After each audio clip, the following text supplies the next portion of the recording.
Good morning, esteemed dignitaries, respected faculty members, and DU students. I am Alina S. from MBA ITLM second year, and with me, Nidhi BBA third year. Together will be your host for today's program. The future belongs to those who prepare for it today. And what better way to prepare than by learning directly from the leaders who shape the future of the shipping industry. With immense pride and excitement, I welcome you all to the Maritime Hr Conclave 2025 on Global Talent Trends in Logistics and Shipping at Indian Maritime University, Kochi Campus. The Maritime Hr Conclave is not simply an event. It is a convergence of vision, knowledge, experience, and wisdom, where human resource leaders across from the maritime industry comes together on one platform. Through discussions on relevant topics and candid sharing of experiences, this conclave becomes a space where industry wisdom meets academic curiosity. What makes this gathering truly remarkable is the bridge it builds between leaders who have shaped the maritime workforce and students who aspire to step into that world. At its core, the Maritime Hr Conclave 2025 on Global Talent Trends in Logistics and Shipping is all about connection. Connection between past learnings and future aspirations, between knowledge and application, between those who lead and those who are ready to learn. Before we begin, let's take a moment to seek the blessings of Almighty. I invite Neha from MBA ITLM for the prayer. I request everyone to rise up for the prayer.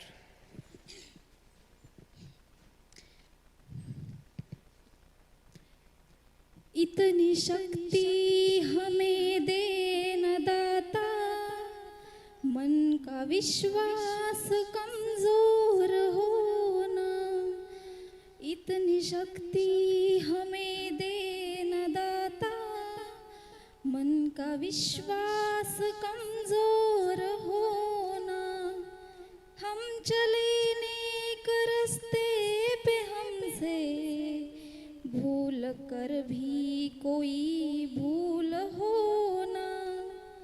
इतनी शक्ति हमें दे न दाता, मन का विश्वास कमजोर होना। हम चले नेक रास्ते पे हमसे भूल कर भी कोई भूल होना। इतनी शक्ति हमें दे न दाता, मन का विश्वास कमजोर होना।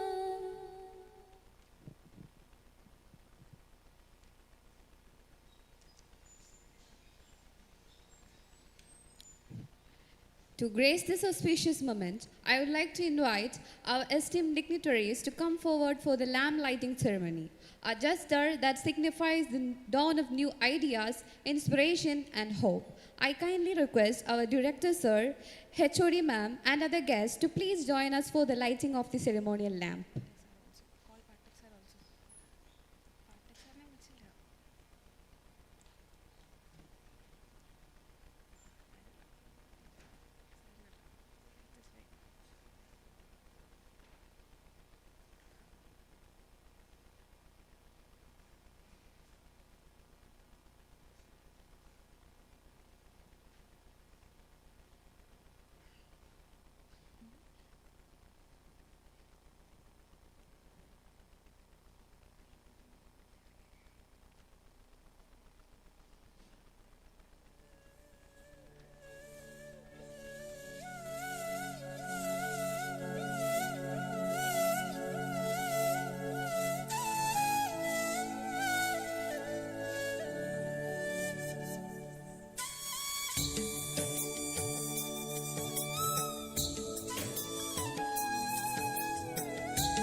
To set the right course for today's conclave, let me first invite a dynamic leader and guiding force of our campus. I request Professor Dr. M. Rajeshwari Ma'am, Head of the Department, School of Maritime Management, IMU Kochi Campus, to deliver the welcome address. Ma'am, the stage is yours.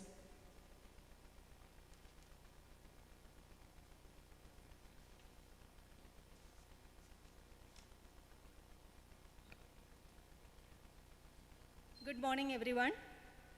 It's such a pleasure to welcome you all to today's Maritime HR Conclave 2025 on global talent, trends in logistics and shipping. The leader who trusts their team members and gives the space is always a great motivation to do things. It is none other than our director, sir, a pillar and backbone of all the happenings at IMU Kochi Campus. It is my great honor to welcome our respected director, sir. Welcome you, sir.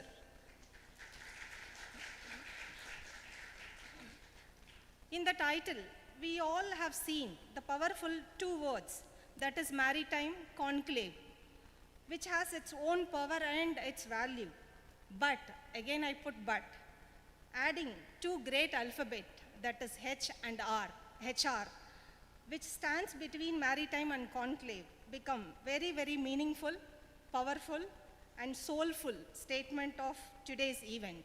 Yes, it's our honor and privilege to welcome all the HR leaders who present here, and with their busy schedule, they accepted our invitation. Once again, I thank all the HRs who is present here before welcoming you. So thank you, sirs and madam, for accepting our invitation to grace this occasion. I wholeheartedly welcome Mr. Varghese K. George, Assistant General Manager and Branch Head, United Liner Shipping Service LLP, JM Bakshi Group. Welcome you, sir. Mr. Messia Anban, Deputy Manager, HR Synergy Maritime Private Limited. Welcome you, sir. Ms. Anusia V.S., HR Cubes International Logistics. Welcome you, ma'am. Mr. Biju Kaimal, Logistics Compliance Manager, Middle East and Africa, IBM India Private Limited. Welcome you, sir.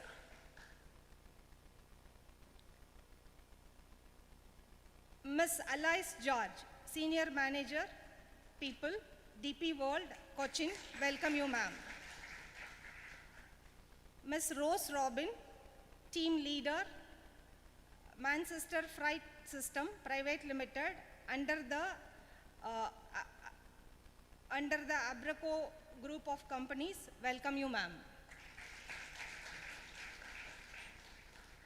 Mr. Gautam P., Head HR and Administration, GAC Shipping India Private Limited. Welcome you, sir. Ms. Megha, Talent Acquisition and Attraction, Early Career Partner, AP Miller Mox, who joined the event virtually. Welcome you, ma'am. I extend my warm welcome to our respected Captain Sujit Kumar Patak, HOD Nautical Science, Dr. Unnikishnan sir, and Ms. Mini Madam, Dr. Virender, Dr. Jayan, Faculty of School of Management, Dr. Shijit, Faculty of School of Management, Dr. Aravind. When I expressed the interest of conducting this HR conclave, immediately the person who took the entire ownership of doing A to Z, all of us, including our HR friends, very well known about that, the amount of interest and effort taken to conduct this event. So along with my welcome note, I thank Dr. Aravind.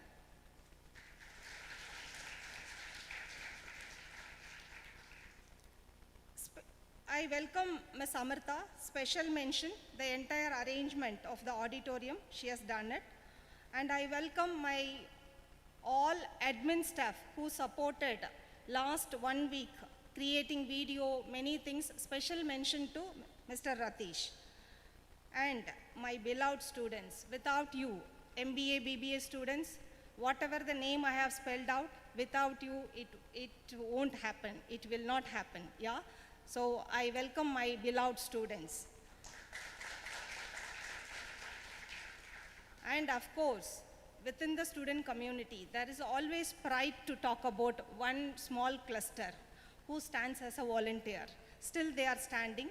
Last 10 to 15 days they were standing. Thank you so much, and I wholeheartedly welcome all the volunteers who is doing front end and back end. Once again, I welcome you all. Thank you.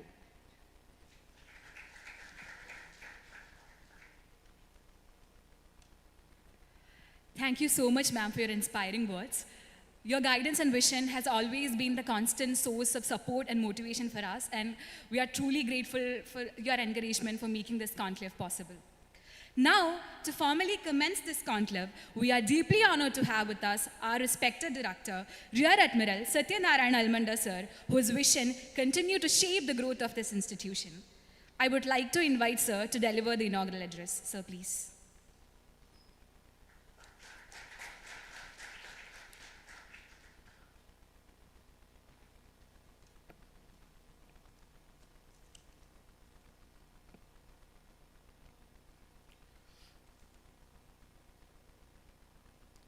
You know what Mr. Jim Collins, one of the HR gurus, said?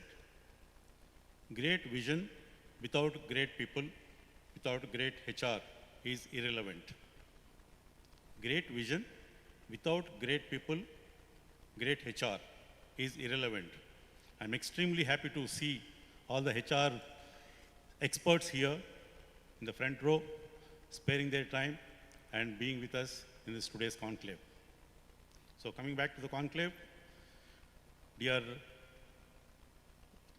HR specialists, HR experts from the industry, heads of the departments, Dr. Rajeshwari, Captain Pathak, faculty, staff, and my dear students. Once again, very good morning to one and all. At the outset, let me take this opportunity to extend a warm welcome to our special guests, once again, who have taken their time off from their busy schedule and spending time with us. Also, my special compliments to the School of Maritime Management, particularly Rajeshri ma'am, for taking the lead and organizing this event so beautifully. Also, special thanks to each and every one of you for giving me this opportunity to be with you all on this very special HR conclave. I use this opportunity very cautiously with a limited knowledge in the HR, particularly when we have our HR experts sitting right in front of me. But at the same time, with the basic knowledge in the HR, which is generally applicable to any industry, any sector, I would like to add a few words on this special occasion. Over the decades, we have seen the technology is changing very rapidly, and more so or exponentially in the recent years. In these rapid changes in technology, one thing is you must have heard regularly or repeatedly, HR is very, very vital and important for an organization, and there is no substitute to the HR. No technology can replace the HR. Just we go back to the past history, when the computers were introduced way back in 1980s and 70s, 80s, office off and everybody thought that there will be losing jobs. Same way, when it happened to the automation of in the industry, the workers thought that they will be losing their jobs because the machines will take over their job. Now the latest buzzword, AI taking shape. Again, each and every sector, irrespective of the sector, everybody is feeling that they may lose the job. But the fact remains, and if you look at the history, all these technologies are always enablers for enhancing the efficiency, productivity, or decision making, or reducing your downtime or anything. Provided you understand the technology correctly and implement them very, very effectively. Dear participants, coming to the maritime sector, you're all aware that MIV 2030, Maritime India Vision 2030, MAKV 2047, which are the flagship projects of our present government under Prime Minister Narendra Modi, who is giving extremely special focus on this maritime sector.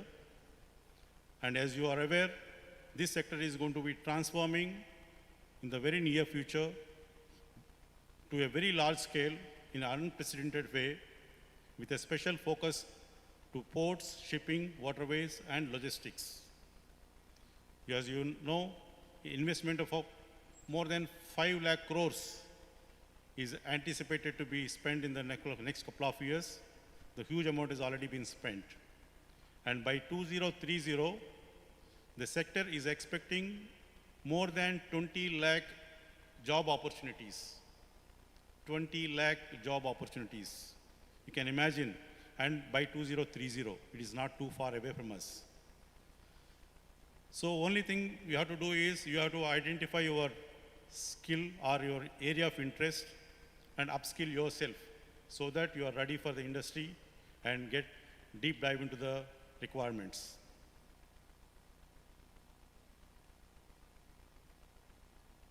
If I speak, when we are talking about the skills specific to the digital transformations, which we are going to discuss in the today's conclave,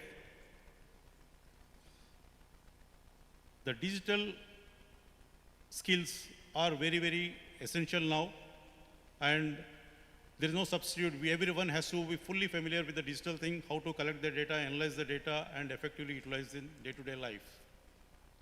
Same way, each and every one of you are expected to be familiar with some application softwares like ERP, TMS, WMS, warehouse management, transport management systems, etc.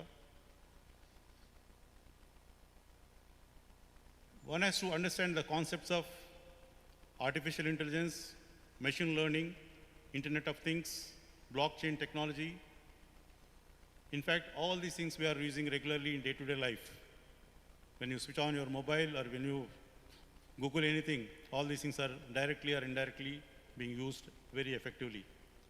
But as management professionals in shipping and logistics, you will be involved directly or indirectly in formulating these systems by itself, providing the knowledge base so that all the processes are automated, monitored, and corrected very effectively to their peak efficiency. So knowing or having the knowledge on these subjects will be a great added advantage to all of you. When we are talking about so many softwares are used regularly, the cyber security, we should not forget, that is going to be very, very vital for all of you. We should be fully familiar with the concepts of cyber security so that we safeguard our digital data. And as I mentioned earlier, the situation on ground is moving or changing very fast with the technology, likewise the skill gap. This is where actually our HR team comes into the picture. This HR team, our HR managers continuously study the changes, identify the skill levels, identify the employees' needs, employers' needs, and at the same time the customer needs. Accordingly, the upskill or reskill all the stakeholders in the sector at the right time, at the right level, so that the smooth transition takes place in the industry. At the same time, this is not an easy task for the HR managers. With the changing times, and it is so dynamic that it is going to be much more challenging for HR managers to skill and upskill the manforce in the years to come. I'm sure that today's conclave with the HR experts present here give a deep insight into the skills you need to nurture in the maritime sector to be successful. I'm sure that all the students, including the female students who have got an apprehension that what is the future for them in the maritime sector, also get benefited immensely during this talk. Once again, I would like to thank the special guests and the management team for organizing this and giving me this opportunity. And I wish the HR Conclave all the very best and the grand success. Thank you. Jai Hind.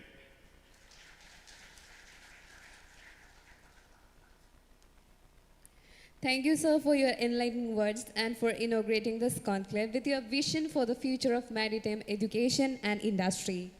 Now we come to the very special part of today's program, the felicitation of our esteemed HR leaders. May I kindly invite our respected director to do the honor of presenting bouquet and punada to our esteemed HR leaders. Sir, please. Sir, can you please?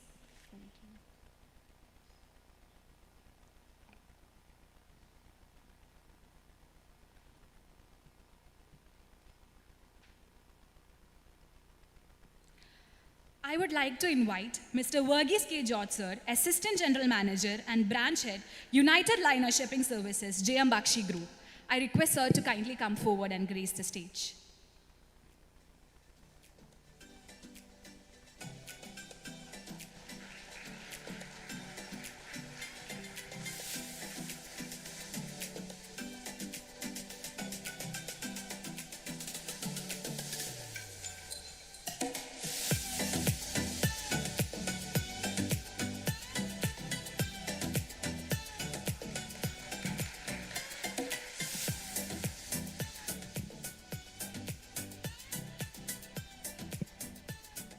Thank you, sir.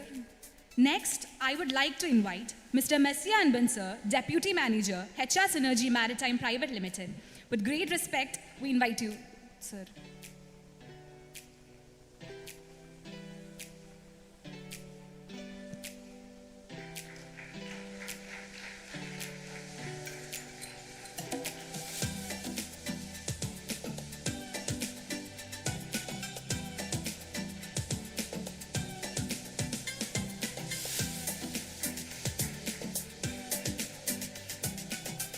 Thank you, sir. Next, I would like to invite Ms. Anasuya V.S. Ma'am, HR Cubes International Logistics.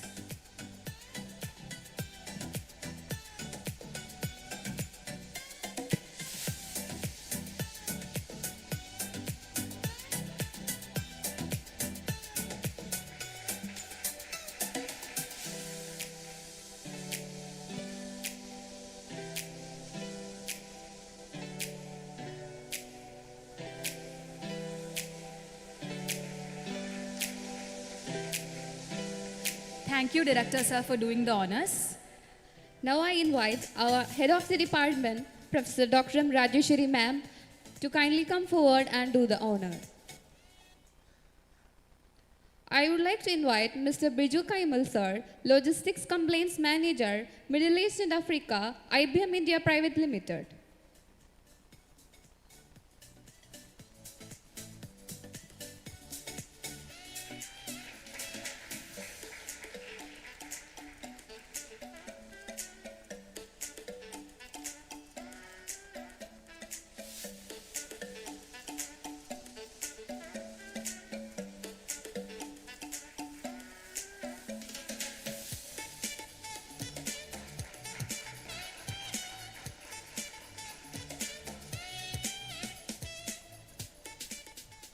Next, I invite Ms. Alice George, ma'am, Senior Manager, People DPWL, Cochin.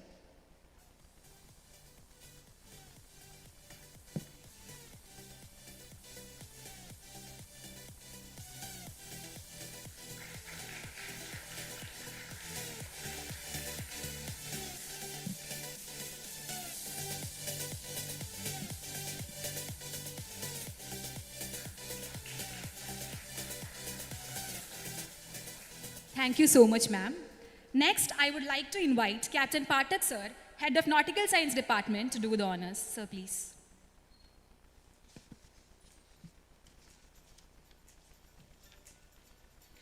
I would like to invite Ms. Rose Robin, Team Leader, Manchester Freight Systems Private Limited, under Abrigo Group of Companies.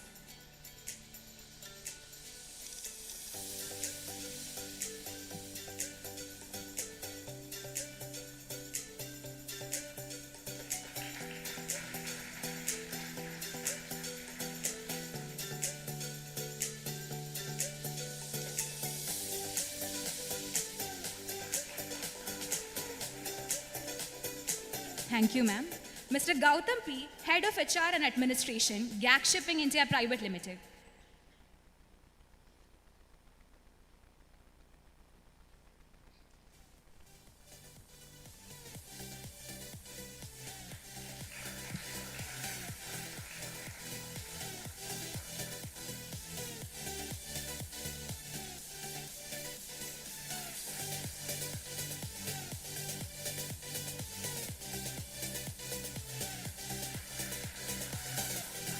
Thank you so much, Pathak sir, for doing the honors. On behalf of Indian Maritime University, Kochi Campus, we extend our heartfelt gratitude to all our panelists for accepting our invitation and gracing this conclave with their presence. Now, we move on to one of the most awaited sessions of the Maritime Hr Conclave 2025. The title for today's panel discussion 1 is Digital Skills for the Future Workforce, Transforming Shipping and Logistics. Our first panelist is Mr. Verghese K. George, Assistant General Manager, Branch Head at United Liner Shipping Services, JM Bakshi Group, a dynamic professional who stands at the forefront of shipping operations and strategic management. His vision has always been about integrating innovation with operational excellence. Joining him is Mr. Messia Anben, Deputy Manager, HR at Synergy Maritime Private Limited. With his deep understanding of talent and people strategy, he plays a pivotal role in aligning the future workforce with the ever-evolving demands of the maritime sector. And finally, we have Ms. Anasuya V.S., HR Professional at Cubes International Logistics.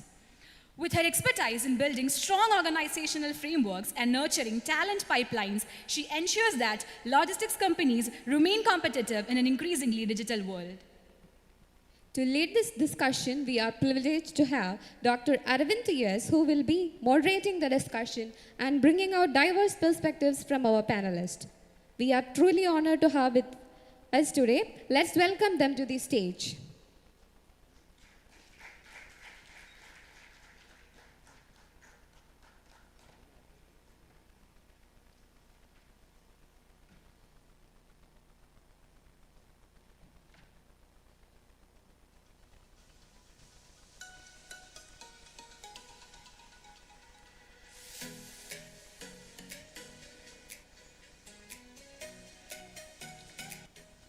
So without further ado, let us dive straight into the conversation. Over to you, sir.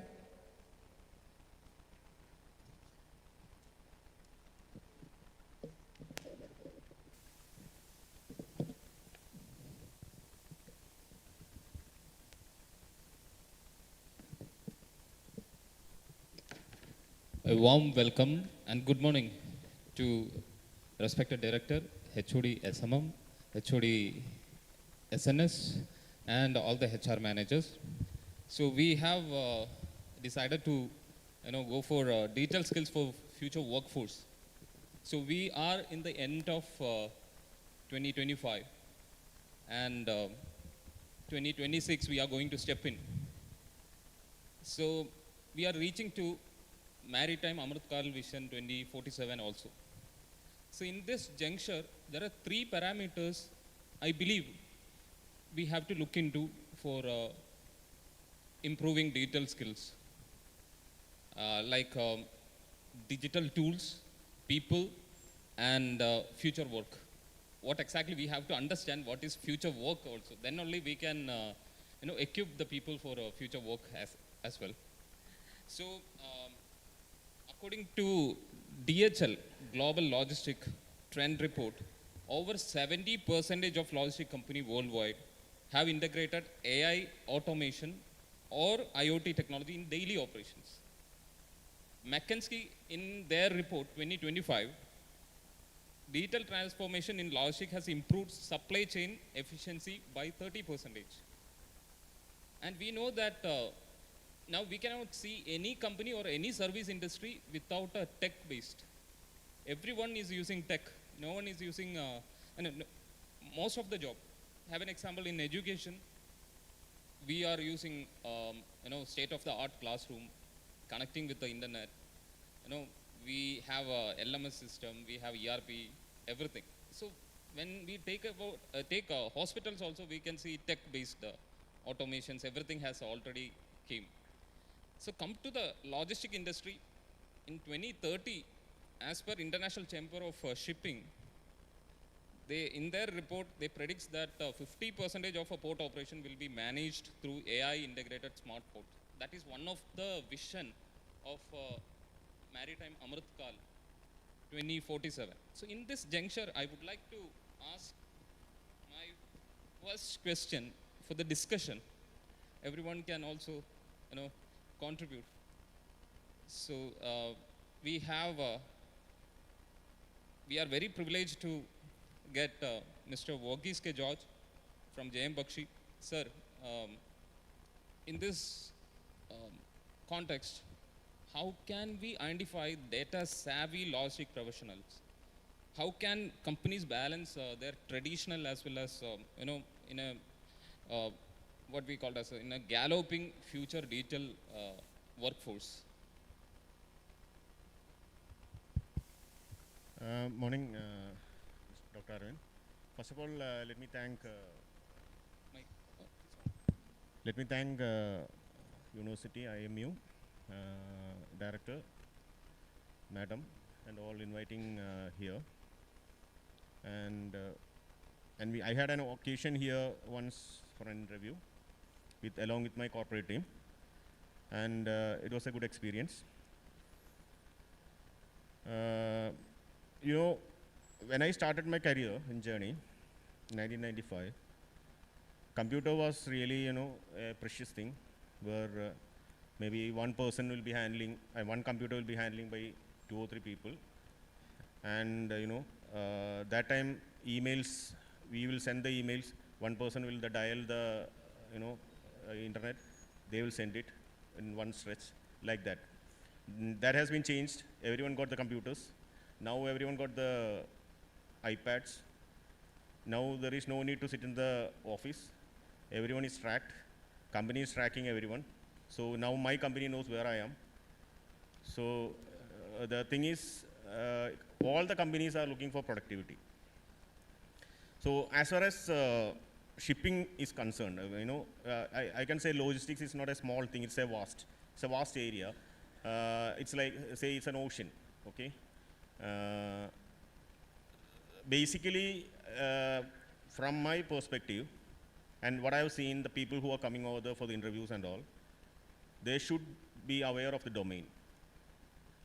Domain in the sense, the shipping technology, what all the the terminologies, especially the students who are coming there. And I think I have recommended this to Madam last time. The geography should be aware. The students should be much aware about the geography, because without geography, there is no shipping. They should know what is, the sectors, US, which are the base ports, Europe, which are the base ports, Africa, which are the ports, Far East, which are the ports, what is Southeast Asia, what is Far East, what is, Indian subcontinent, all those things, because which the current students, I think that should be included in the curriculum. That is my one suggestion.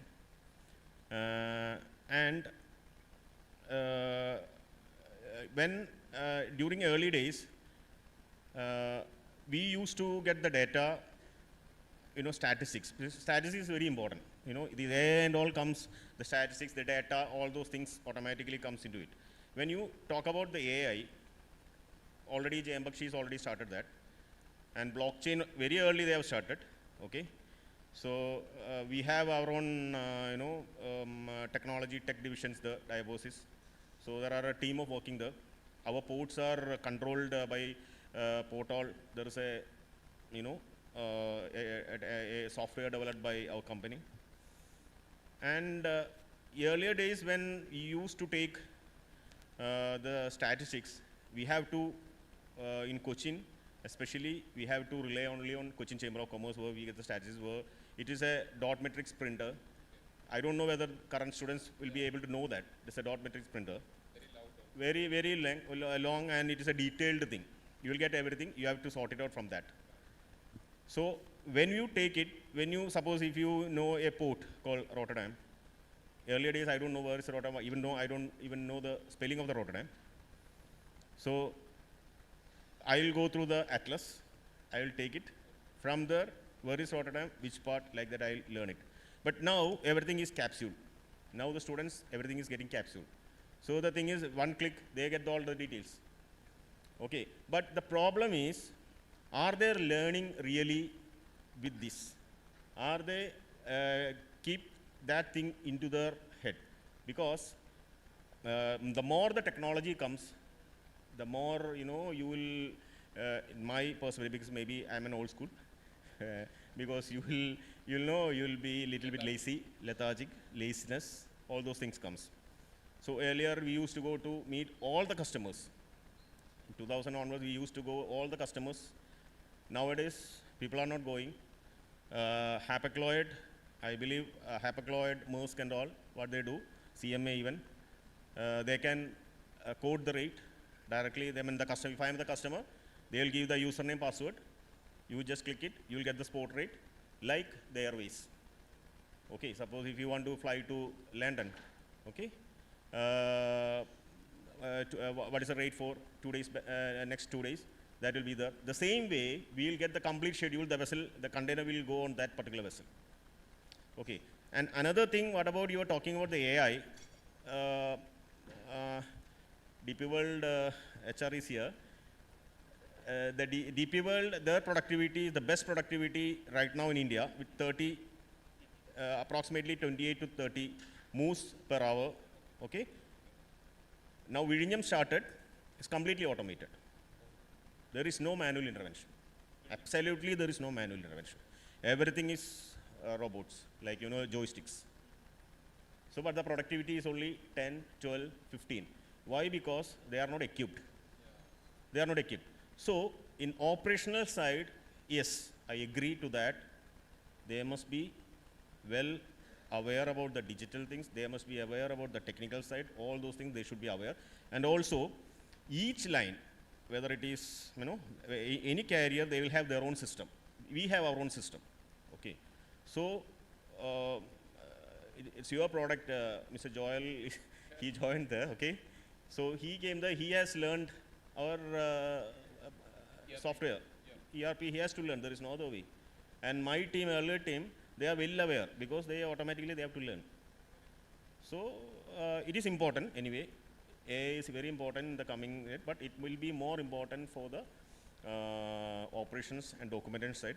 But sales, right, you talk about sales, future, I don't think there will be any sales, there will be only marketing. Okay? If you are given a product, you market the product, sales, there is no need a person, that will be directly done by the system. So, what is the problem when AI comes? There will be job opportunities. It will come, or automatically it will come because requirement will be less.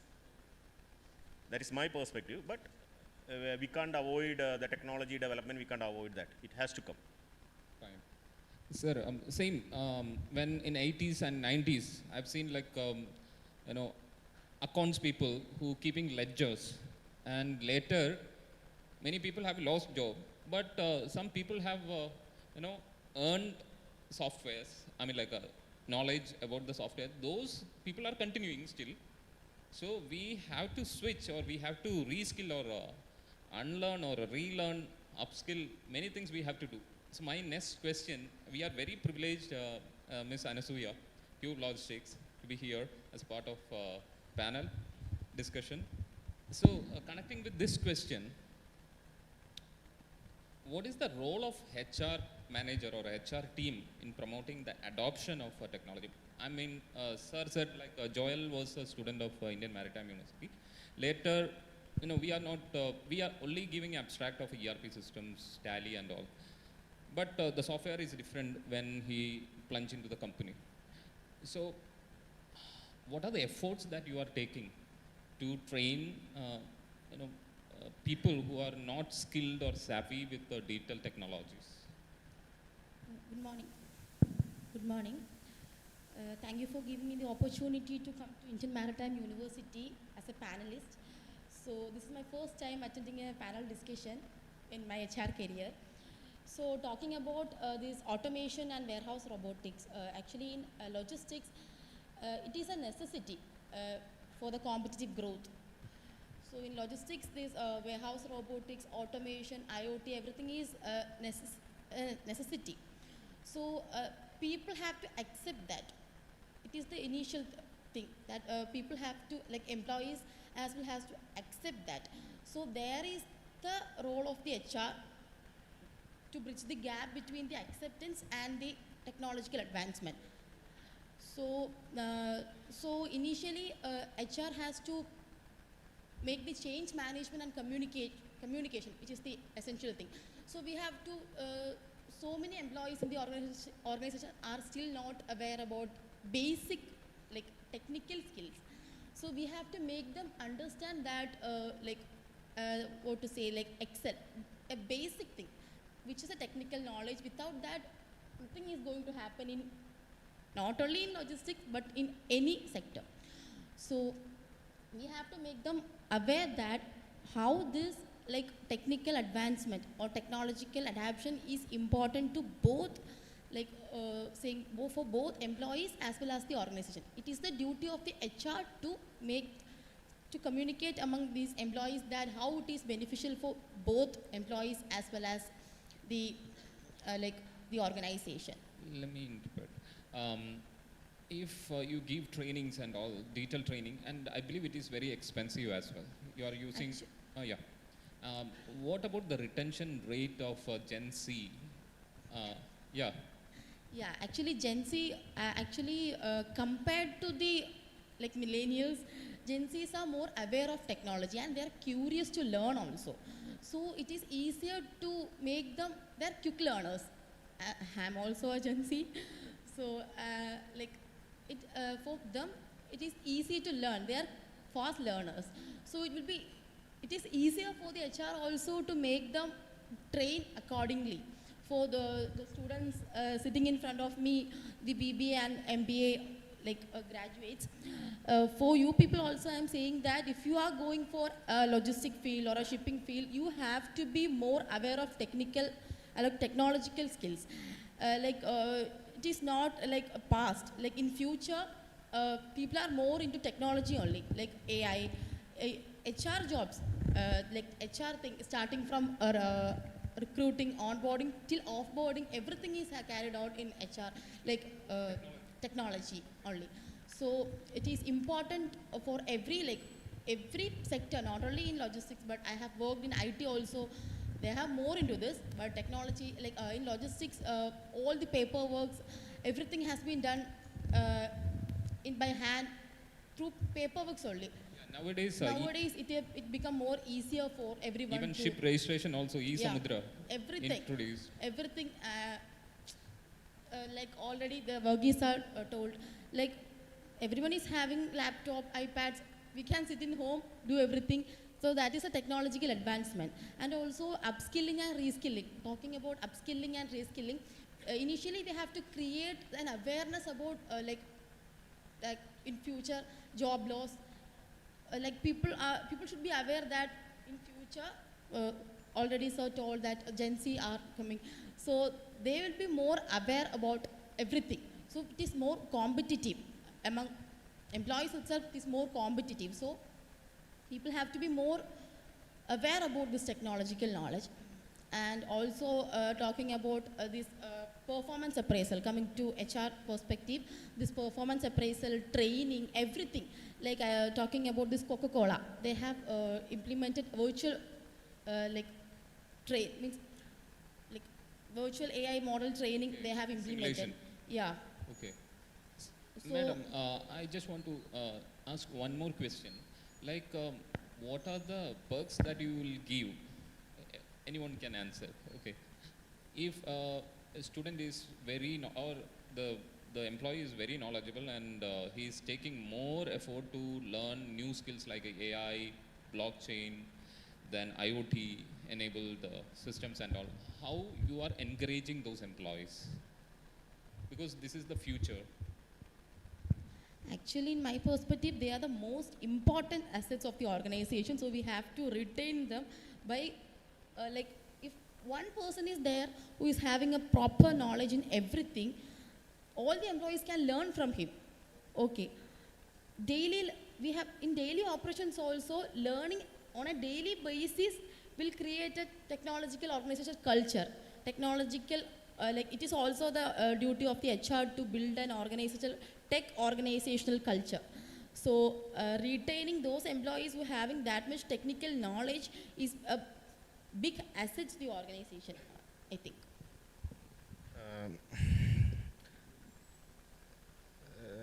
In fact, basically I am the whole career was I am a sales guy. Mr. Gautam is an HR, proper HR guy. Okay.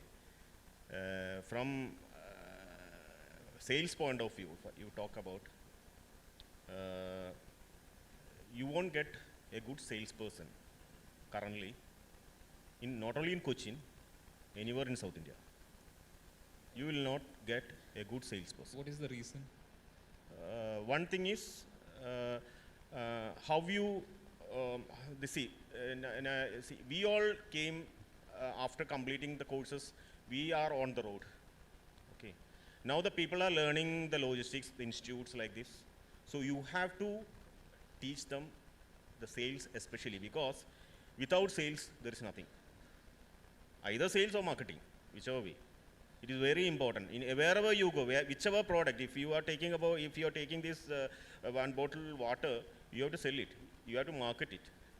So the growth is there for the sales. So when I interviewed many people, most of them are not interested in sales. I don't know why currently this generation they are not interested in sales. I don't know. They are basically around 90%. They either go for documentation or operations. Okay. And operations is a very important job. You know, you should be thorough about all these aspects. But having said that, coming to your question, if a particular person who is domain knowledge and have all capacity to handle the things, as she said, we have to retain that guy. And to your question, Gen Zs are very fast. They in one click they will say everything. We are all very slow. But we need to cope up, no? We need to cope up with them, because we will never say that we are old, because we are young. I'll say I'm young. Okay, I'll always say I'm young. I will not say I am old, because I have to cope up with these guys. Okay, I have to, now age is not a factor, no? It's how you take it forward, how you learn the things. So you have that capacity to learn. You have that how you when some job has been given to by the company, the management, you have to take it. So for me now, recently some instance has come. One of my colleague has been passed away in Mangalore suddenly. In Mangalore, so I have to take up that, the company asked me to take over immediately. There is no other person, so I have to, no mails have been copied. So my advice to all the students is that whatever job the management or the company is giving, they should take it. Whether initially, yes, they have to take it. They should know the sales, they should know the operation, they should know the documentation, they should know everything. Otherwise, they will not grow. A salesperson should know the documentation. A salesperson should know the operations. Thank you so much, sir. So I'm just getting into, his name is Mr. Masia Anban. Anban means close friend. He is very close to me and close to IMU. Even Synergy also very close friend of us. Yeah, everyone, JM Bakshi and Abrikyo soon will be a friend. So, okay, so from Varghese sir answer, I just want to connect a question to you. Varghese as I said, we'll provide iPad, we'll equip all the people to do the remote jobs, everything, work from home, whatever it is. When he is here, Jain Bakshi can understand where he's traveling, moving. So in 2026 or 2030, how are HR policy evolving to integrate remote operations? like digital collaboration, hybrid workforce models, etc. So, what is your view on that? Sure. So thank you so much for having me today. It's a pleasure meeting you guys, such young minds here. So I can relate myself, about a decade back, I would be sitting somewhere on the last rows, so listening to speech, and it's a privilege for me to come here and sit among you guys. Right. Thank you so much for that. So addressing to your question, sir, yeah, so I could relate, so what changes that we can innovate from a HR standpoint. So basically, just to relate ourselves, right? So in the sectors that we are in, so for a IT-based sector like Cognizant or a Wipro, so you will easily adopt to that culture of a hybrid model of working, right? So which might not be a common practice in a shipping or a logistics firm. So we will have two categories of employees. So one who work on site, so they can be the drivers or the warehouse executives or the inventory control executives, and who cannot adopt to that hybrid model of work. And we also have on the same sector, we will have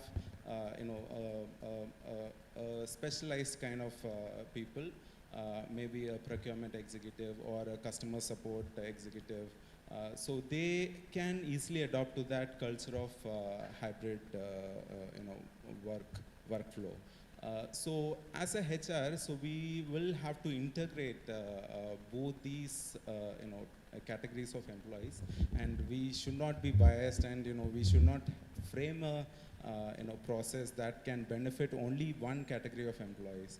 So what I would feel is, as a HR, we are practicing a standardized model, so where we will deliver, a common platform, right? So we will introduce, new technologies that can be implemented for specific, people who are working on shore. Like for example, there is a warehouse executive who is, coming on a Monday morning, and who is seeing all the inventories that he has, and he finds that there is a shortage on a supply. He takes his, a digital collaboration platform, ERP software. He, orders some, deliverables, and on the next day he comes again. He sees that the inventory is getting on the go. So he finds that it is on transit and it might reach at any point of time. So he coordinates with the on-site employee. See, he asks them to come and work on that specific time. So all these are, or enabled because of the technologies that we have, right? So as a, as a HR, business partner, I would encourage certain, innovations on IT related stuffs that have to be integrated on a on-site employee, and also for specific employees who can adopt to technologies. So we can implement a digitalized platform for them, so that the work makes easily. At the end of the day, whatever that we do for the employees, right? It is for the common goal of achieving a benefit to make profit, right? So so I think that would be my standpoint. Very nice, sir. Very insightful. As Anasuya madam, is there any digital literacy or digital continuous learning framework in your company, so that people can, any instruction that you have given that you have to value add your, credentials, something like that in your company to enhance the digital transformation? Actually, we are in a phase to implement some digital upskilling programs so that employees can continuously learn. So we are actually having a study on how, and study from top MNCs, which like Amazon and all have already initiated a program, a change choice program. I think it is a fund program, fund initiated program, so that employees can upskill their skills. So we are also in a phase only. We are not started yet, as we are a startup company. So we are in a phase to start like a digital upskilling program, so that employees can like upskill their current skills and also learn new skills. And also in our company, there are so many experienced like professionals in the logistics sector. So they are also helping the like in my company, like more Gen Z, we are more like we are more hiring like Gen Z employees. As I have already mentioned, they are Is it quick a learners. headache or you No, know? no, no, not at all. They are not a headaches. So, but they are quick learners.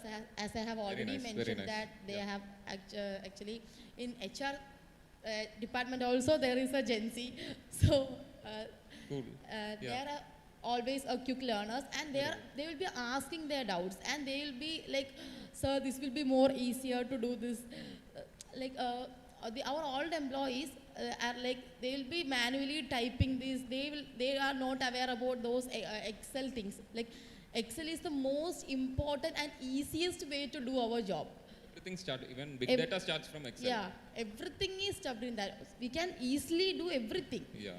So Very actually, important. Gen Zs are helping these our employees. This Okay. will be more like easier if you do like this. Good. You don't waste your time by putting manually like typing all these And now stuff. Microsoft is also added AI in Excel and Word, everything. Sir, one question, Mr. Sir. Like,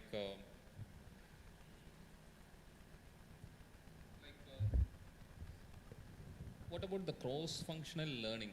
Sir, you can also contribute. Cross-functional, like everyone should know about everything. In ship and all, everyone should know about everything. Because only 30 employees will be the crew will be there. So, same like that, any such kind of cross-learning happening in your organization?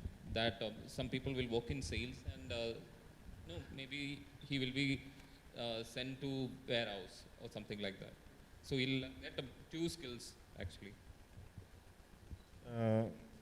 In my company, they always promote for multitasking. It is very important. My team, they know sales, they know operation, they know documentation, but we will not allow them to touch accounts. So, when new person joins, recently joined, that time we got a service started in Cochin. Vessel has started, service has started. We are agents for Samudra. After he joined, 2 months back, the service has started. So I asked him to go on board the vessel along with my operation person, colleague. So myself also will, I am also a learner. I am not 100% perfect. I am still learning because I learn from these people now. As she said, Reverse learning is happening. yes, as she said, Reverse mentoring. these students, the Gen Z students, the new gen, they teach us how to use many tools in the computer. Yes, I am not denying that, because and I am still a learner. I many things I still don't know how the operation side, which I learned from my operational person. He's a teacher for me actually, So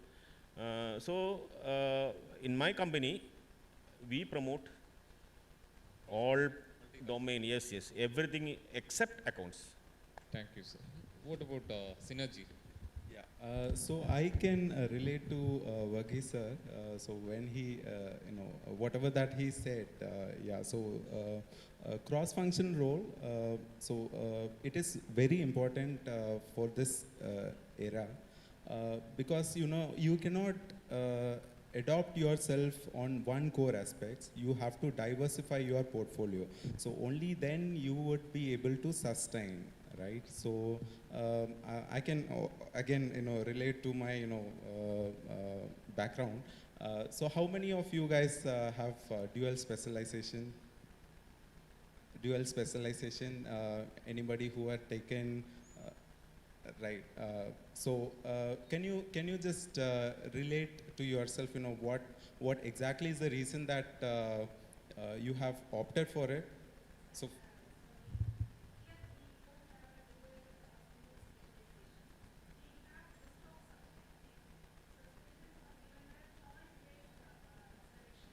Got it. Okay. Got it. All these subjects, right. So for me, it was not like that. I had to take a specialization on one core area. So I could relate to what Varghese said. Me as a, I wanted to be a HR executive, and so I chose HR. And I also wanted to take something on the second hand, so that, in case if I don't get a job in HR, so then I will go to the next sector. So then I chose marketing. And unfortunately, I would not say it is unfortunate, it's God's decision. I got placed on a marketing firm. It's Info Edge, it's a Naukri, what you call. But due to my knowledge of having that value, I rejected that sales offer. So I regret for it now, because what I could sense is everything coexists together, right? So that is where I'm coming Holistic now. kind of. Correct. Yeah. So in case if I would have chosen that marketing, or institution sales kind of a profile, so where I'm working in a Naukri. So a Naukri is where you have a HRIS tool. So it's a HR tool basically, and you can since I have that terminology understanding, I can do better in promoting the sales, where I can understand what are the core areas that I can focus on. Understood. Right. So.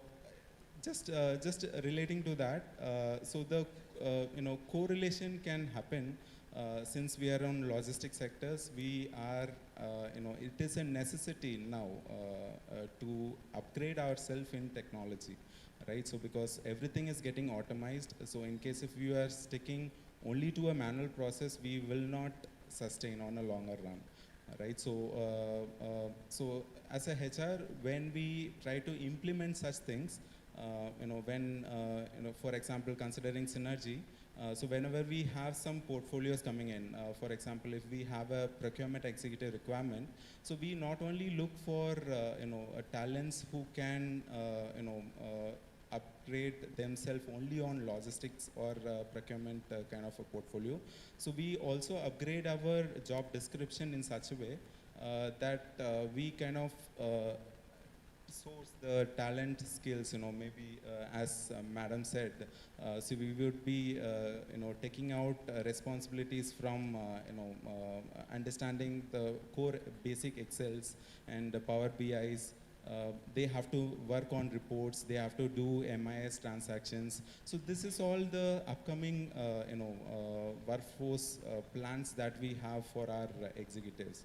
So everything, if that correlates, so we have to be strong not only on logistics, we have to upgrade our skills on the IT as well. Thank you so much. So let me conclude. Actually, continuous learning is one of the major point that we discussed here, especially digital skilling, and connect the digital skill with the traditional skill. That is what Madam also said, like Excel. Connect it with the, you have to learn AI and how to incorporate AI in, present traditional thing.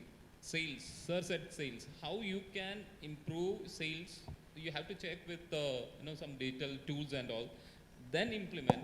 And it is very important, measures are set like continuous learning as well as, holistic approach. You have to learn everything.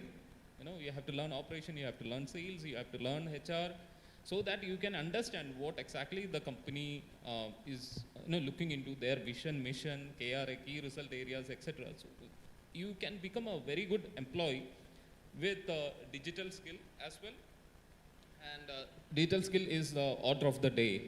So I I express my sincere gratitude for this panel discussion. Varghese sir, Meza Anpan, and Mr. Anasuya madam, and all participants who gathered here as a listener. Thank you so much, and the floor is open for a discussion.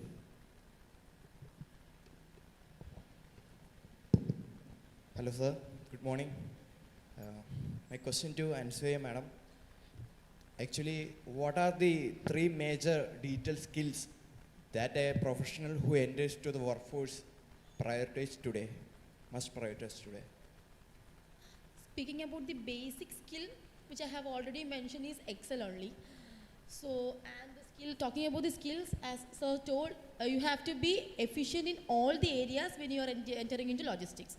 Okay, if you are entering into documentation, you have to be aware about SEO, documentation, operations, and sales, everything as well.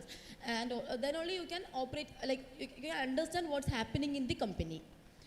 And also, a second thing, like digital, technical skills, you have to be aware. That is Excel. Excel is one of the most important thing is which is carried out which is carrying in all the activities, all the operations in logistics. So you have to be more efficient in Excel. And also in Word, digital knowledge, Power BI, which is like in future. I mean, for your future, it is starting only. Power BI, implementation of Power BI, using it and everything is starting only. So you have to be more aware about that also. Thank you, ma'am.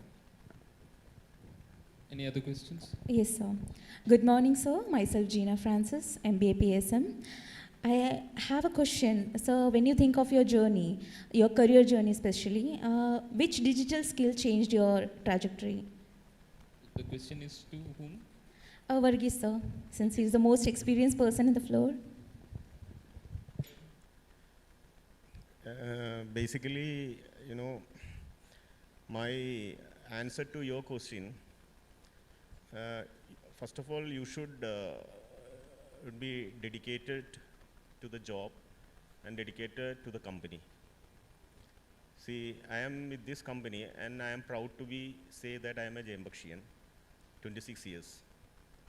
Even if I got a good job there and another companies, I have not moved because I am proud to say that I am a Jambakshian. Okay, so I'm asking you a question. Are you people ready for multitasking? Yes, sir. Loud. Yes, sir. If you are dedicated, if you are ready for multitasking, you will win. I'm sure on that. Everybody sitting here, you will get good jobs. There is no. I mean, I'm not. And another thing, what I have already told you. Those who are interested in operations, those who are interested in documentations, they should know sales. It's a core area. If you want to grow, sales is an important thing. If you take many people, I am not saying that the HR is not good, because my fight is always with the HR team. Okay, so because they are the people who decide. They are the people who study the team. They are the people who educate them. They are the people who they know one person comes in front of them. They know how they are. I don't know. They got a sixth sense. That is why that is HR. Okay. So there is no technical tools and all. You should have a good learner, a good listener. You should be a good listener. You should have a good learner. That's the only thing. Otherwise, everything automatically will come to you. Thank you so much. Thank you so much, sir. So we'll have one more last question. Please, who is going to shoot?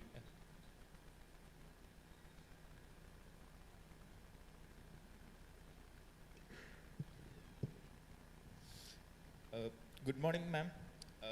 So my question is, what role do AI, automation, and data analytics play in redefining job roles across industries?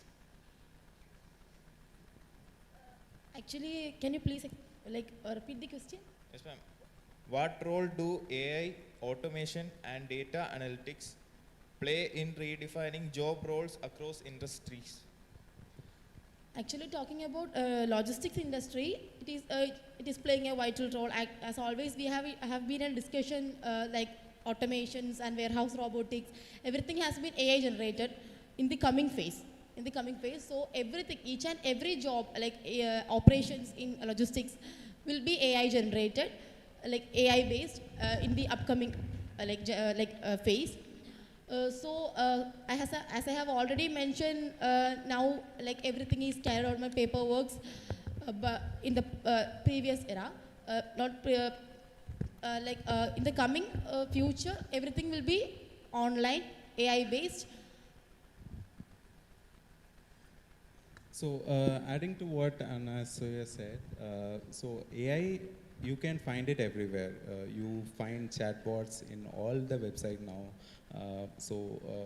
Irrespective of what division you are in, which sector you are in, AI has penetrated everywhere, right? So now it is up to you guys to find where you can innovate things in such a way that you can coexist with the AI, right?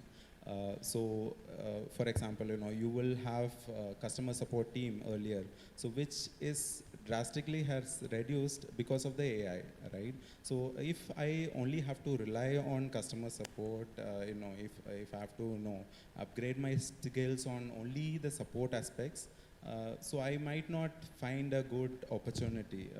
As an entry-level executive, I can sustain for a certain time, but you cannot grow, for a manager level, right? So it is always, you will have to find a way that you have to coexist with the AI or the automation that you have come across in whichever sectors that you choose. And you will have to find a way to manage them, right? So to manage them is the most predominant work on all sectors. Great. So thank you so much. We are concluding this panel discussion 1. Thank you so much, everyone. Thank you, sir. Thank you. Thank you. Thank you, sir.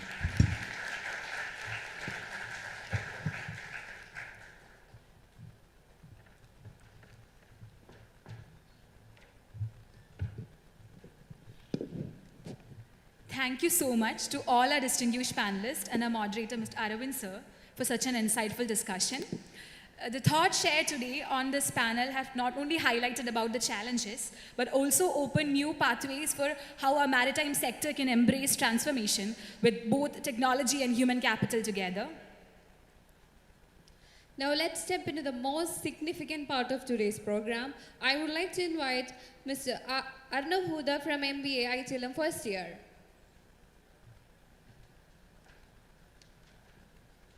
I feel truly honored by the presence of the distinguished dignitaries from the maritime world who have spared their valuable time to join us today. It is indeed a great privilege to stand before you to introduce and present the placement brochure of the School of Maritime Management, IMU Kochi Campus.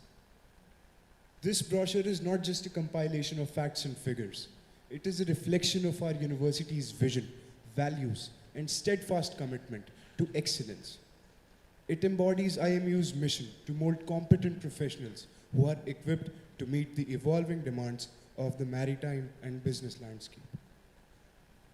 Through its pages, the brochure captures the essence of IMU Kochi, a place where academic knowledge meets practical experience, where innovation is encouraged, and where each student is guided to grow into an industry-ready professional. It highlights the strength of our academic programs: MBA in Port and Shipping Management, MBA in International Transportation and Logistics Management, and BBA in Logistics, Retailing, and E-commerce. Collectively, they nurture a community of nearly 300 learners who are ready to contribute meaningfully to the global industry. At this moment, I would like to take the privilege of inviting our respected director, all the HR managers, and our esteemed head of the department to kindly come forward and unveil the placement brochures of MBA and BBA respectively.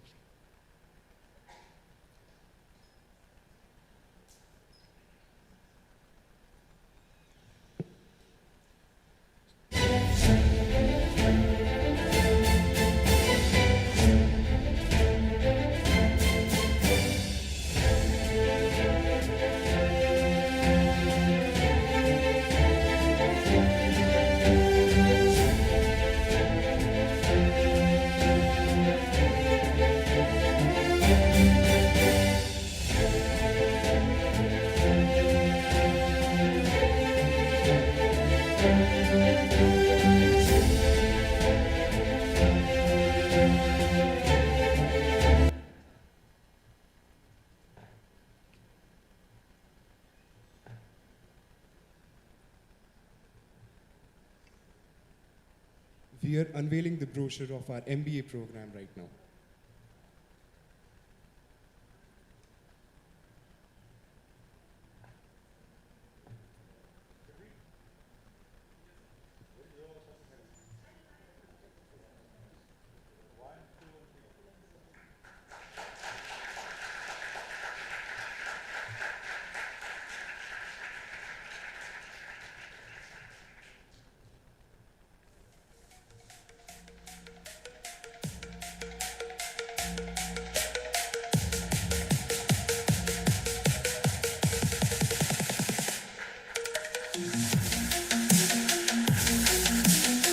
Now we shall be unveiling our BBA brochure. Please stay back, sir. We shall be unveiling our BBA brochure as well.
Now I kindly ask everyone to please be seated.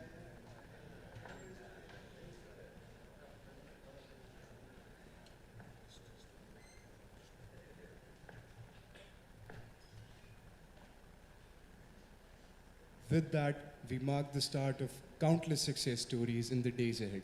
Thank you and have a nice day. Now let's have a break of 10 minutes and I request everyone to be back within 10 minutes.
Hello.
വസന്തകാലമേ ഒന്നു നിന്നെ പുണർന്നിടാമി ചന്തരത്താ തരത്താ തരരാ തരത്താ തരരത്താ തരത്താ തരത്താ തരത്തേ തരത്താ തരത്തേ തരരരത്തേ തരരത്താ തരത്താ തരത്താ തരത്തേ.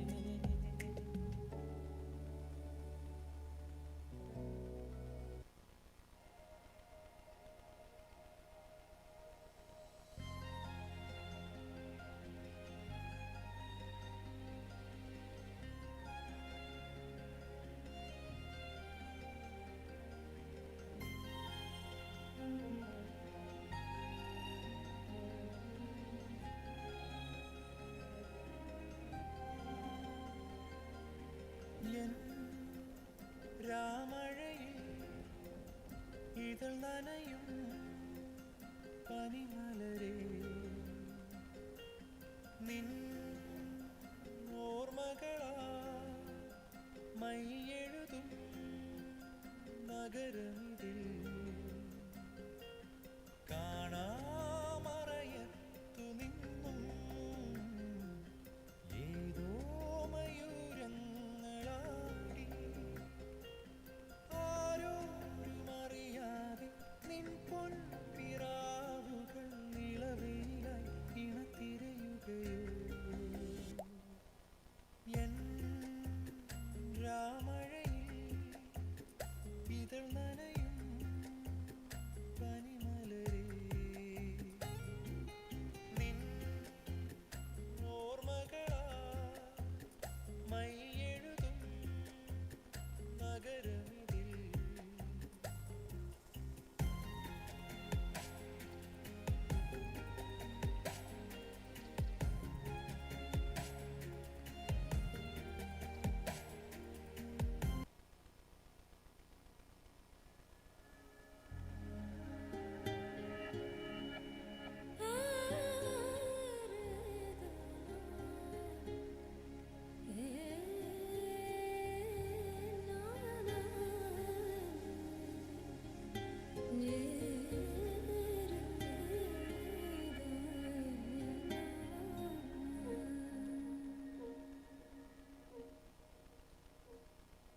പുലരുമോ രാവൊഴിയുമോ ഹരിതലതാവനിയിൽ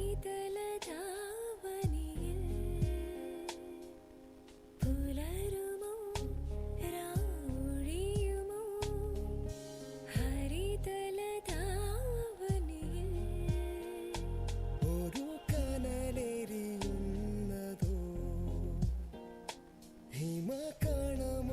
ഹിമകണമലിയുന്നതോ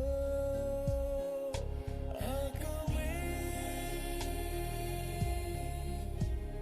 കിളിയുമീ ശരം ഉറവാ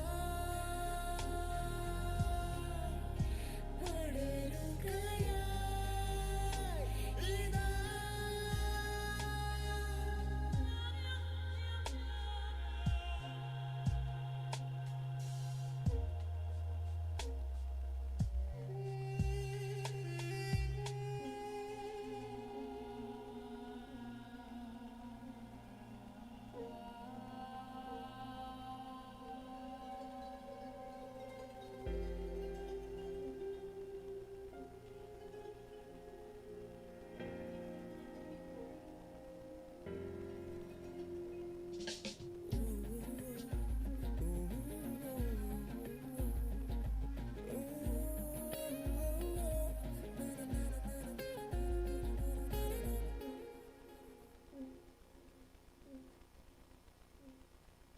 ഇരുളായി പതഞ്ഞു കടലായി നുരഞ്ഞു ശശകം കവിഞ്ഞ രാത്രി ഉഷസേ വരലേനിയും നുകർന്നു കഴിയാതിരിപ്പു ഞാൻ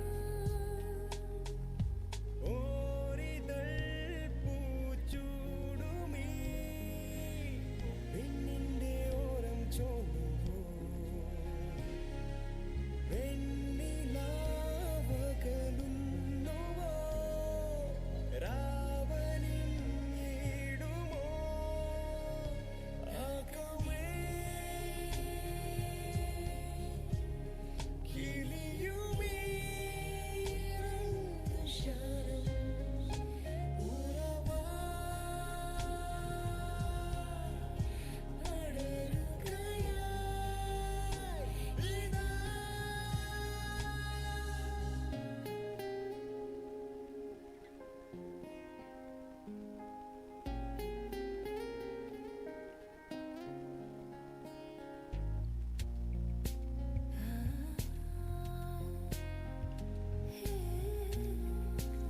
I request everyone to please be settled down.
I hope everyone had a refreshing break.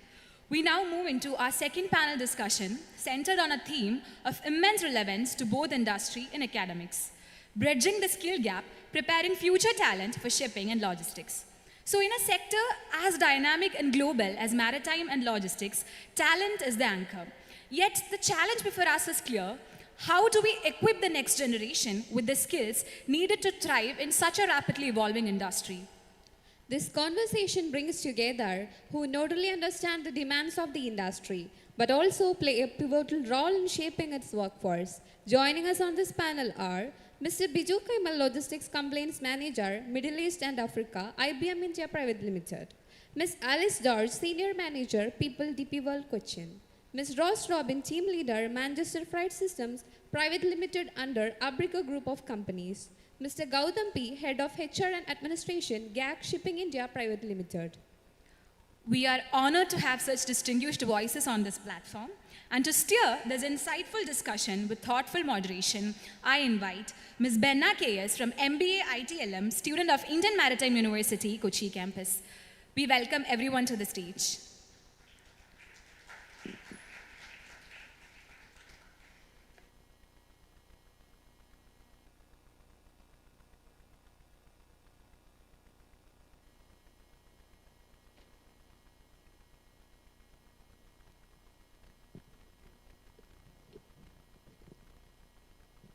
Good morning all.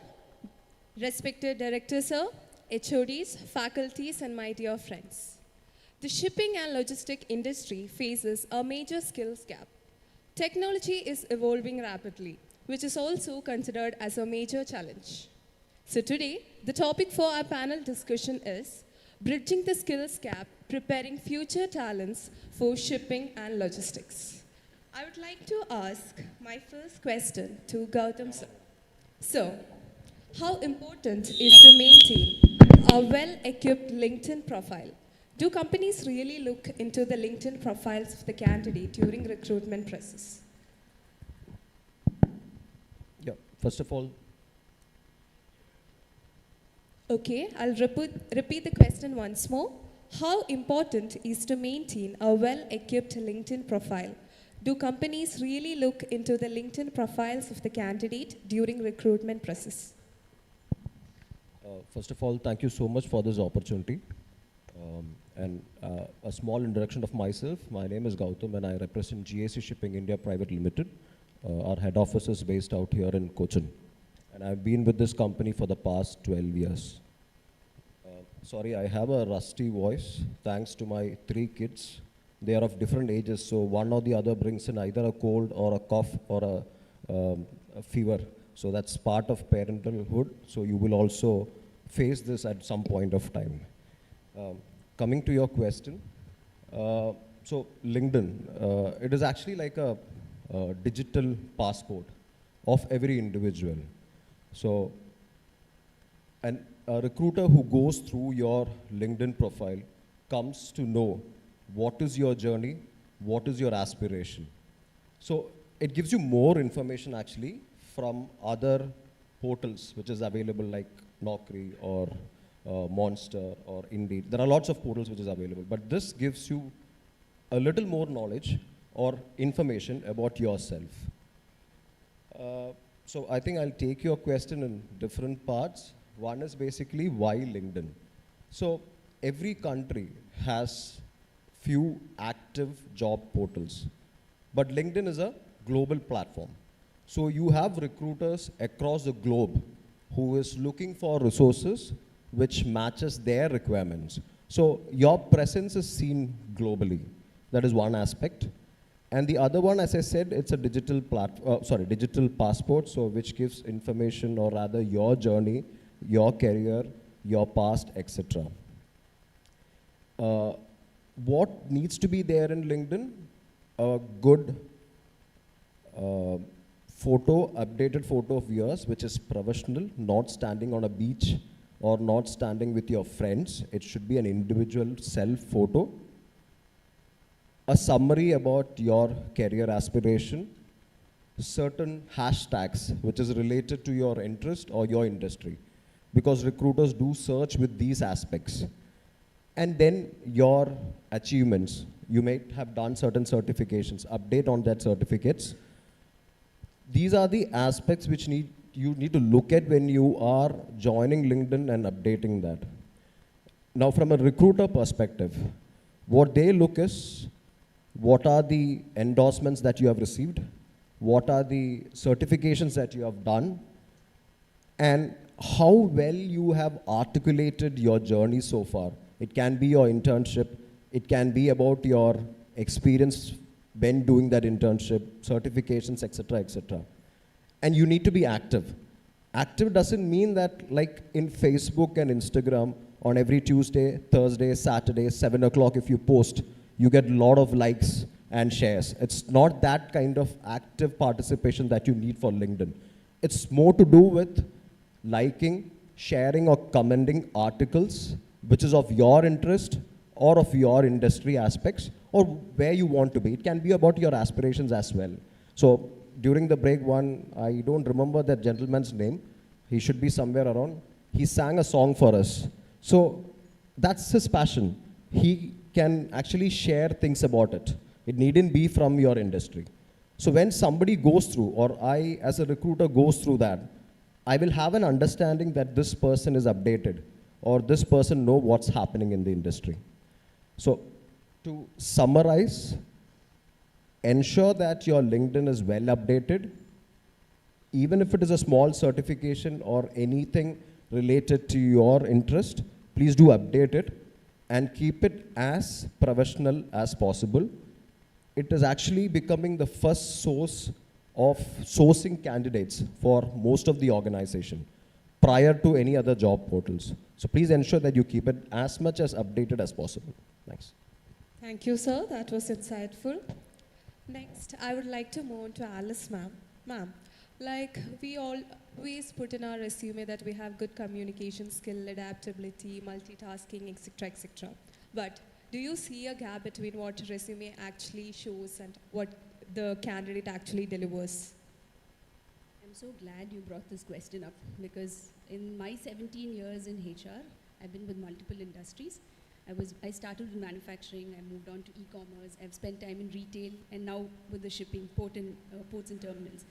So this is a common question, I think, across industries. It's a very known fact that, I don't know if I'm exaggerating, but 80% of the time, there is a gap between the resume and the candidate, right? So there are two aspects here.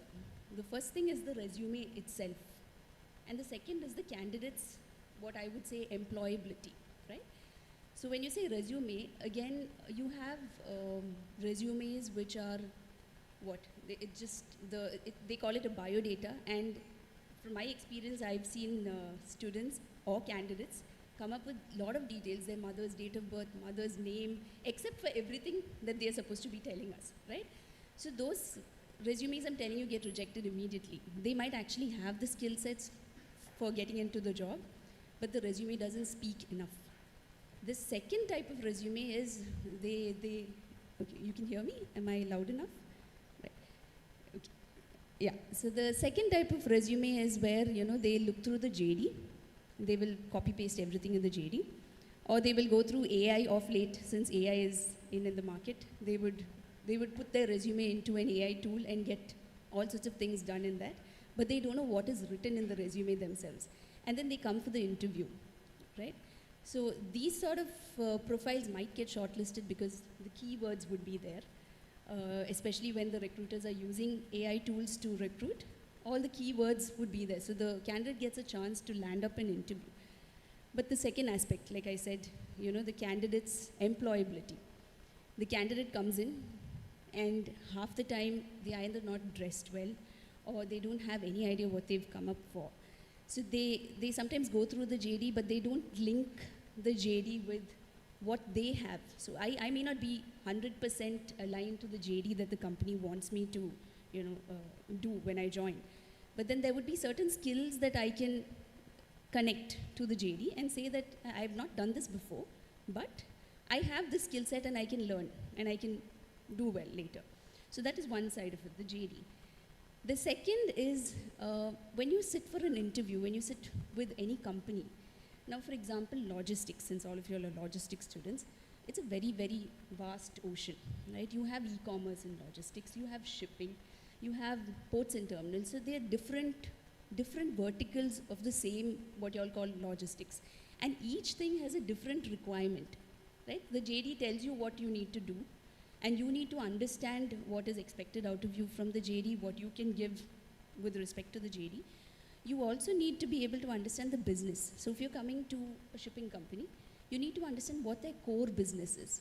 That is very important. So when you come for an interview, please go through the business side of it, because again, when we interview and we ask them, what do you know? For example, if I ask them, what do you know about DP World? And then they go to the history and geography of DP World. It started in 1947. It's there in 160 countries. That doesn't really matter for us. What matters is you tell me that this is the ports and terminals company and this is what you'll do. You're a transshipment company. So it is very important to understand the core business so that the company also knows that you've taken the effort to learn and come prepared. So and then you have people who've a little bit more experienced candidates would write that they've done so many things, but when you start asking them questions about what they've done, they'll say, no, I was just part of this team. So they can't answer the question. So never write anything that you've never done. Or if you've written something, make sure that you can fully articulate what you've written, right? another fine example is just yesterday, I was interviewing freshers, and a few of them, they're not from your college, so don't worry, but a few of them were interning with us at DP World, and they've written one sentence which intrigued all of us. It said, I optimized cargo flow and documentation in the documentation operations department. So we were like, what did you optimize? We were just part of the thing. We spent time and we understood the flow. So I said, then you write that. You don't write that you did something. So be very careful since you're freshers, especially when you talk about your internships. Write what you all have seen and understood, and again go through the reports that you all have prepared for your college, and take time to really learn the company and what the job profile is, so that you are again prepared. So these are all the technical aspects.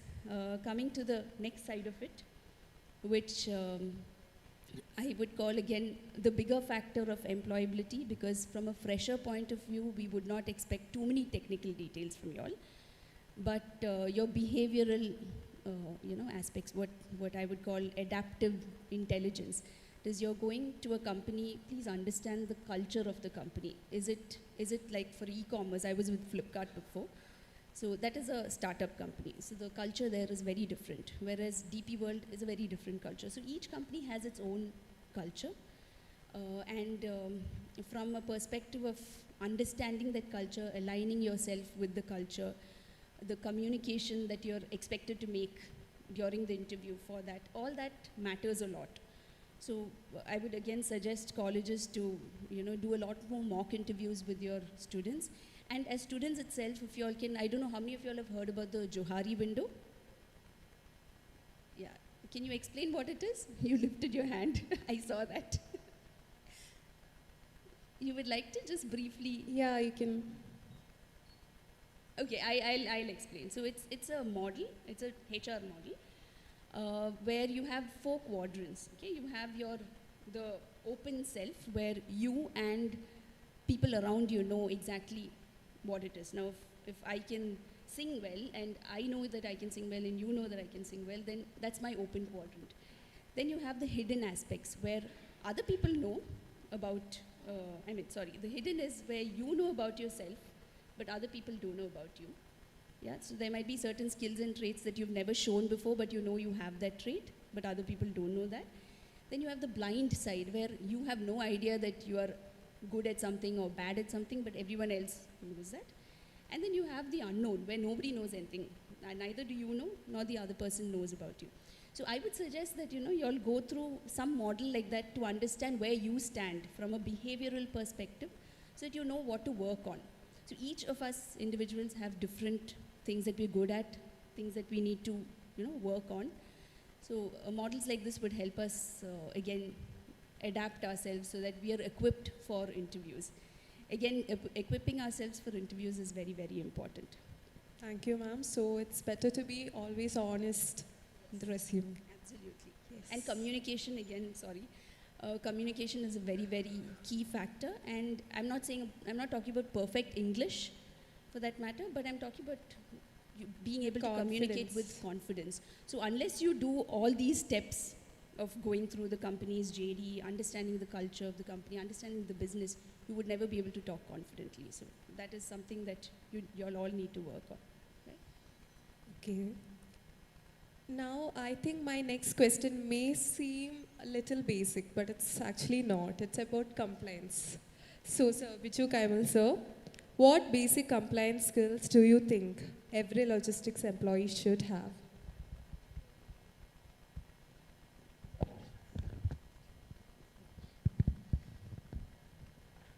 Good afternoon, everyone. Thank you, IMU, for giving me a chance to put my points on the things. Thank you, Director Saab, HOD, for the courtesy and everything. Basically, I'm from IT industry. I work for IBM. You may know that IBM is one of the oldest IT company in the world, 115 years. And I am from finance background.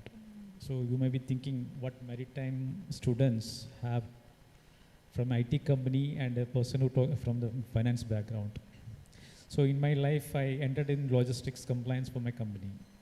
So we don't know where life will take us to somewhere. So if you're open to your to the challenges and the opportunities in your face, you can get and into any field, and you can become success in your life. So come to the subject compliance. Yes, it's very important. The trading, logistics trading, especially the cross-country shipments, are very complex, and each country have their own set of rules and regulations, and customs regulations, government regulations, and everything. So if you're not shipping as per the requirement of the country, the goods may be stuck in the port, and it is very difficult to clear it from the port. And we need to ensure that, since the logistics service industry, you need to ensure that the customer, it's a service industry. So basically you are intermediary between the manufacturer and the customer. So you have to think from the both sides. Manufacturer who is trying to sell the goods and he wanted his money back immediately as ASAP, and the customer, he's put his money in upfront and he wants goods delivery on time and cost effectively. So we are enhancing, this logistics department is enhancing that flow from one place to another. So customer, you always think from the customer point of view, like how fast you can deliver, how cost effectively you can provide, and what the level of customer service you can provide. So you always think from that perspective. Yes, then we need to ensure that what are the requirements from the exporting country or the receiving country, what are the regulations, and what are the documents to be done. Failure to do that, we may attract a lot of penalty and blacklisting and license cancellation for the company, the companies, and eventually that will affect the business of that country. So it is very important that you should know that what is the requirement for each country or each place, each port, different routes. That is mandatory, and it is keep changing always time. So over the time, as and when there is a change in the geopolitical scenario, the countries will have different rules set. So it is always evolving and changing. So we need to up to date to what is happening on the geographically, and that is a main thing we need to have. Secondary, like what are the basic information you need to have in the documentation, that is also there. You so ensure that that is there in place, so that there is no delay in delivering the goods, which may affect the customer's satisfaction.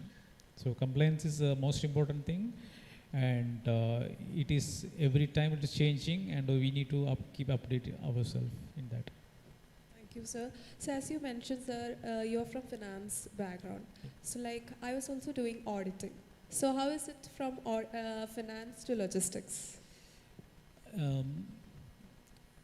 Finance and logistics not different actually. It can come, if in a multinational company, it comes under the finance, and definitely I'm not doing a logistics work, but I'm doing from my company perspective the logistics compliance for our shipments within the region. So it is important, finance guys, you know the cost factor, and you know how important it is to get your money, what are your collections from the customer. And those basic things you get an idea. And when you move to logistics, yes, you have with the background, you know the importance of the time, service, and compliance. So it will help us to provide a better service. And yes, I got an opportunity, so I am open to take any challenges. So I was in finance, so I got a chance in logistics, so I took it. So since you have passion to learn, yes, you can take any job. That's the reason I said in the beginning that you don't know where your life will take you to. So if you're open, and then you can take any challenges, any new opportunity in life. It's not that you take logistics as your career, you stick into that career forever. There is you can take anything, any job. Only thing, if you are open-minded and you are willing to learn, yes, you can take anything. Thank you, sir. I would like to move on to Rose Robin, ma'am. For what you have observed, what is the biggest challenge that new hires face during their initial stages at work? First of all, thank you for the opportunity for this podium. And I'm coming from Abrigo Group of Companies. So when coming to the question, actually the first thing is they are not able to take the pressure. Like obviously logistics is a vast area, and we will be having so much of pressure from customer, internal departments like sales, operations, everything, because it is interlinked. And that is the first thing that I, as a HR, people come and talk to me, ma'am, I can't handle this. I'm not able to handle the pressure directly to me. Like, first thing what you have to understand is the company is always expecting the people to do multitasking, and because you know, you have to handle the calls, you have to handle the mails, everything, and that is the first thing. Second thing is adapting to the culture. That is the main two things that I have seen. Culture is different in different companies. Like being a fresher, it's the change from the college to the office hours or office setup, like being punctual or punching on time. It's all very important. This 1 minute is important for you as well as for the employee, but people don't understand what is the importance of this 1 minute. And we have a different cultures, like strict culture is there for some organization, and adapting to this strict or whatever the thing is company is asking to you, you have to maintain it, because they might have irregular working hours, because logistic industry is 24/7 working. So you might have to take calls even after office hours. You have to extend your time more than what what the HR given in the offer letter, or you have to work on the holidays, because, for example, we are working for back office for Dubai, so we don't have any Indian holidays. But people who wanted to take leaves on Onam, Christmas, or like that, and we might not have the things to do. Because the Dubai port is working on Onam holidays, so we have to compensate it. We have to manage.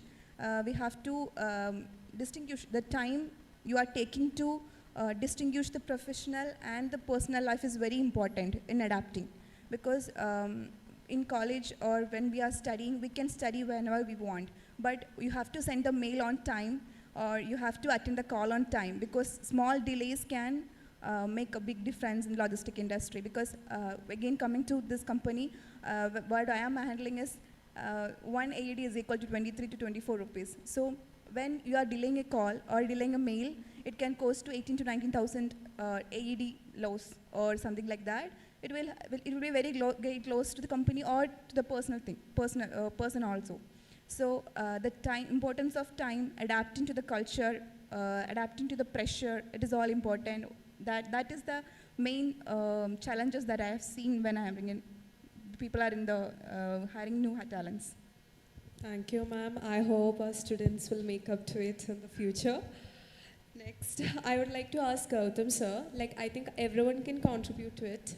In next 5 to 10 years, which new capabilities or skills will be most in demand in logistics industry? An individual should have both operational knowledge plus IT. He should be a tech savvy. It should be a blend of these both. So these are the individuals who are actually going to run the show in the coming years. So a person who's completely IT savvy and a person who's completely operational oriented, that's not going to work. It should be a blend. Only then you are going to survive in this industry. So if you look at the skills, or rather the requirements, one is IT, where data plays a major role. So whatever job that you're doing, there is data involved, whether it is operational, whether it is pricing, whether it is customer service, HR, whatever it is, there is data involved. So you need to play around with this data.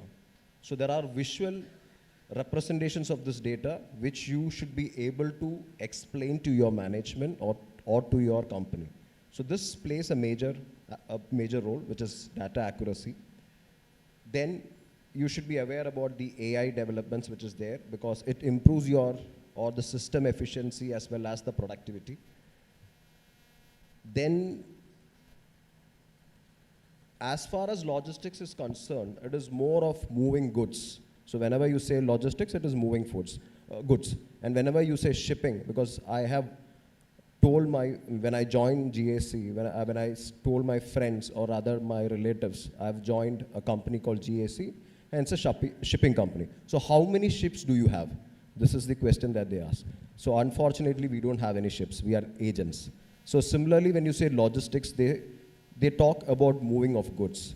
So it is moving of goods, but at the same time, you need to understand that the customers play a major role now.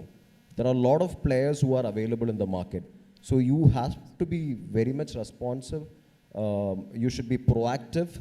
You should be able to provide solution to these customers. If you say this is 5 o'clock, I am about to shut down, that's not going to work. The business is going to somebody else. So you need to manage your time properly.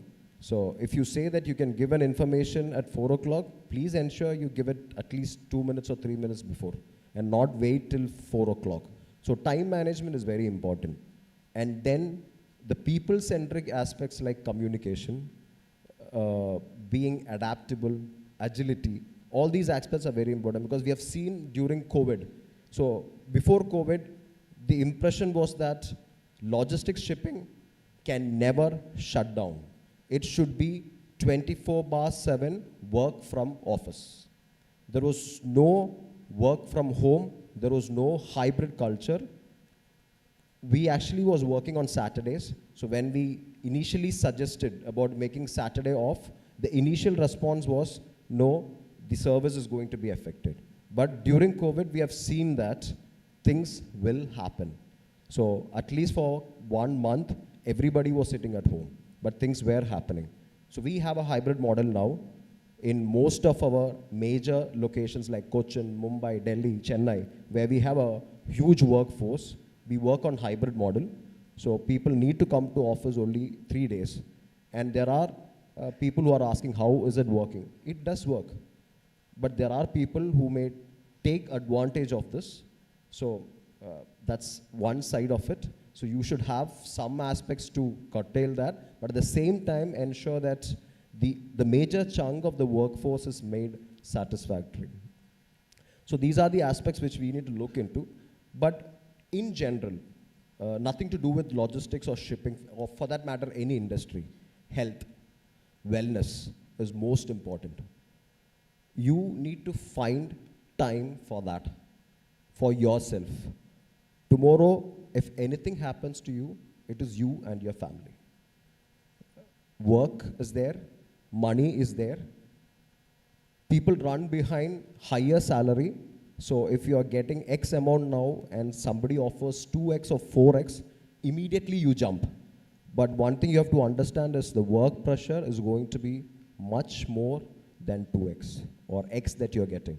Whatever it is, money is important, but give time for your health. It's not a skill set or a requirement for this job.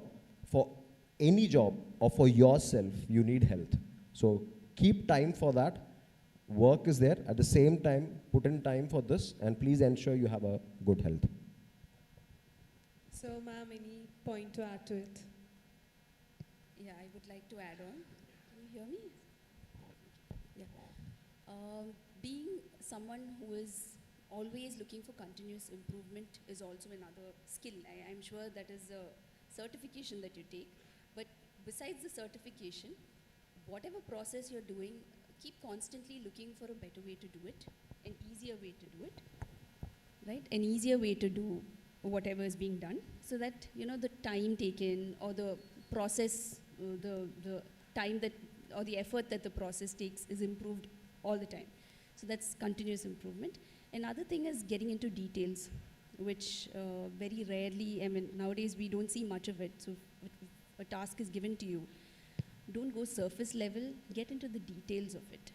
And, you know, so that you can get more ideas of how to do, and probably your manager who's given you the work will realize that there's much more to what he's actually given. So getting into details is very important, and we see that aspect is not there these days. Thank you, ma'am. I think now it's time for Q&A sessions. The stage is open for you. Good afternoon. My name is Gada and I am from MBA. My question is for Alice, ma'am. Ma'am, what is in your opinion is believed as the current skill gap in our industry like shipping and logistics? So like I had mentioned earlier, it's not just shipping and logistics, right? Whatever I said is a common gap that we see.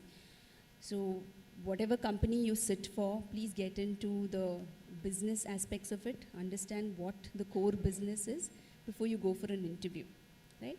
And align your skills, whether it is your technical skills or whether it is your behavioral skills, align it to the JD that the company has given you to see where you fit in, right? Like I said, it may not be 100% fit, but the gap that you see there, you can always talk about what you have as your skills to bridge that gap. I hope I answered your question. Yes, thank you, ma'am.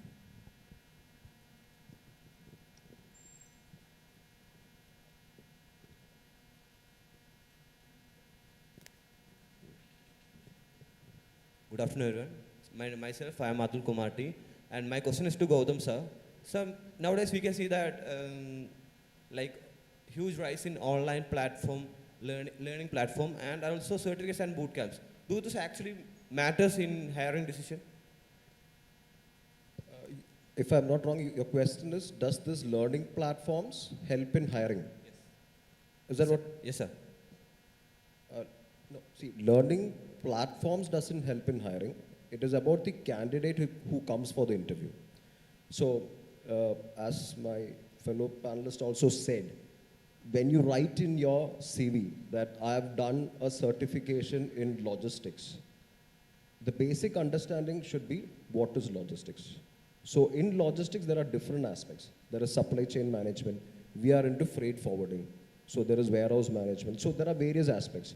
But what we see in people who are coming for interviews or internship or trainings is when we tell them this is not the logistics that you are looking into, their immediate reaction is, "Adu korappilla sir, this is fine."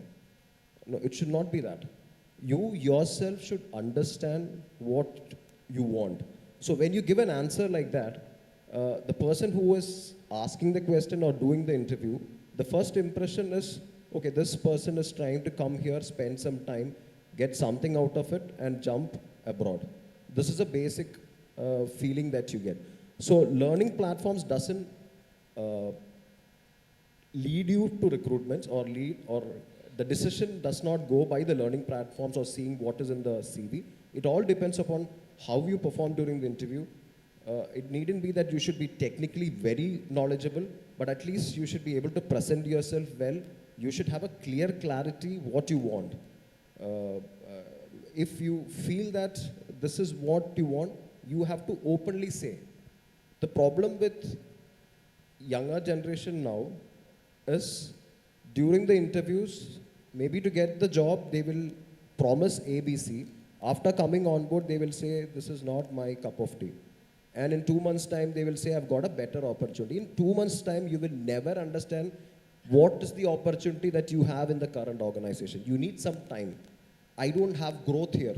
In 2 months, you will not become the managing director of the organization. It's a step-by-step process. If a company puts you to a managing director position in 2 months' time, the output that they expect is that much. So it's all to do with that individual, how he or she presents himself and communicates in the interview panel. I hope I've answered your question. Thank you, sir. Just to add on, one of the dialogues which came recently by Sanju Samson, now known as Sanju Mohanlal Samson. You have to be a hero, you have to be a villain, and you also have to be a joker. Only then you will succeed. Thank you.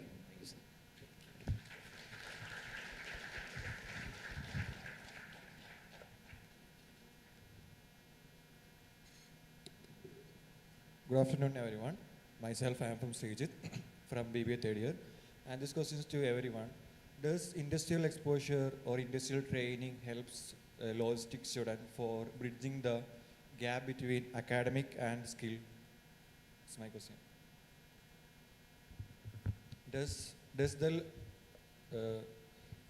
How does the bridging skill gap between the real world and educational experience, like will I get any benefits if I go for industrial visit instead of sitting in academic background? Yeah, it's a relevant question because I have seen so many people who come to me that seeking internship. There are two types of people who are coming for internship. One is just for certificate, and other is for, as you asked, for the industrial exposure. Like what you have learning from the theory is just words. You have to see what is the process. You have to understand how it is working. You can say, okay, documentation in terms of logistics, I'm not sure about the process, but documentation to that, to this. But you have to understand to which department, how it is clearing, what is the effort they are doing, what is the time they are spending, how long you have to wait, or how the customer is asking for you, how the customer is satisfied, how the internal teams are interlinked. So all the things you have to see and understand. While we are doing internship, we have to, if you are not getting chance to be into the departments, you have to go and ask them how it is working. Be with them and understand how the process are going. That's, as my fellow partner said, deep into the knowledge. It's whatever you are read in your book, you have to see what is happening there during your internship. Or if you feel that your academic internship is not enough, I would suggest you go, as your interest, you go to any other companies and seek the internship. Don't wait for get to an opportunity till you get an offer letter. Don't wait for the gap. Like you have to understand what is happening rather than paper. What is written in the paper. Thank you, that was insightful. Do you want to add up anything? Okay. So, to sum up, today all our panelists discussed about like how to use LinkedIn to reach ourselves across the globe, the skills that we need, about our resume, also time management which were discussed, and compliance that we must follow, and also like how to find time for ourselves, which is also very important. So thank you all for being part of this insightful panel discussion. As time has now reached its close, I would like to sincerely thank all our esteemed panelists for sharing their valuable insights and experiences. I hope our students are benefited from this panel discussion. We deeply appreciate your time and contribution. Thank you and have a nice day.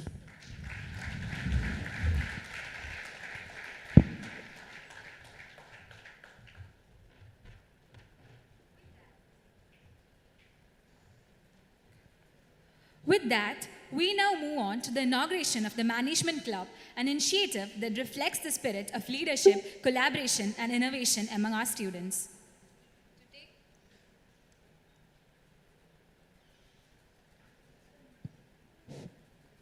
To take this forward, I would like to invite Burgu Pravaliga from MBA HLM second year.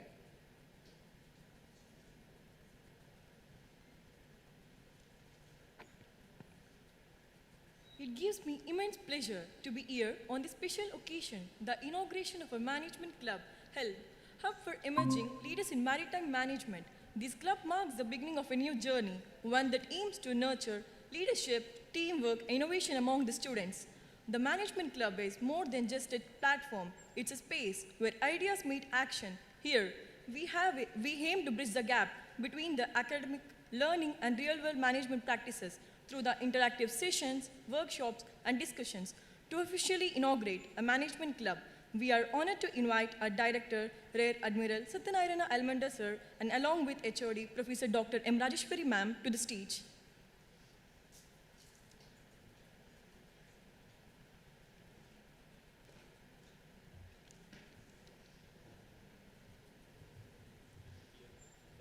We are having a digital inauguration. It's just a click away.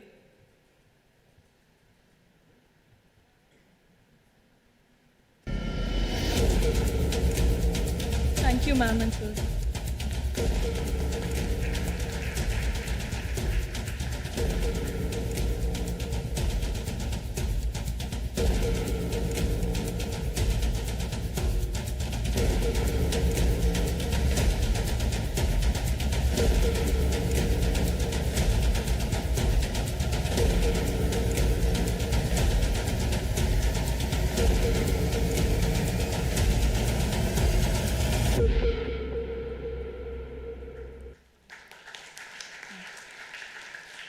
Now, let's meet the team that will lead this club forward with the commitment and the vision. Our president, the guiding force of the club, who will lead us with the passion and the purpose, Ms. Alina S., MBA ITLM second year. I kindly request Ms. Alice George ma'am to do the honors of presenting the badge to our president. Everyone, please put your hands together for president.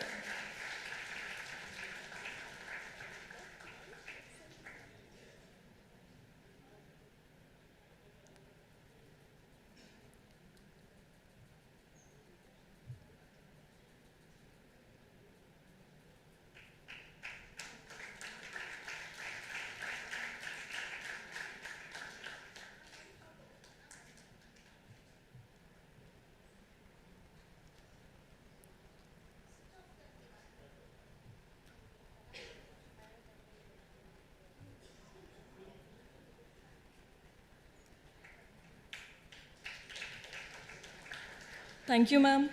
Everyone. And moving on to our secretary, the one who ensures smooth coordination and execution of every plan, Mr. Jyotis P. Suresh, MBA ITLM second year. I request Mr. Varghese K. George, sir, to kindly present the badge to our secretary. Ladies and gentlemen, join me with a big round of applause to our secretary.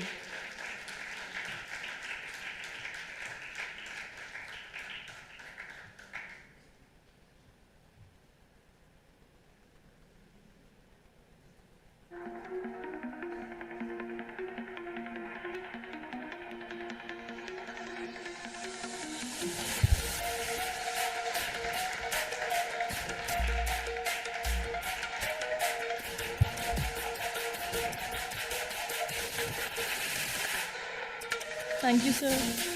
Next is our treasurer, who takes charge of managing the club's resources wisely and efficiently, Ms. Krishnapriya, MBA, ITLM first year.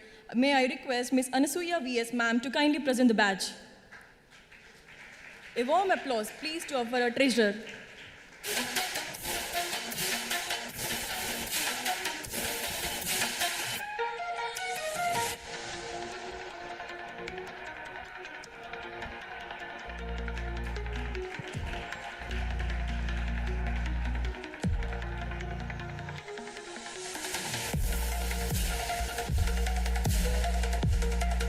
Thank you, ma'am.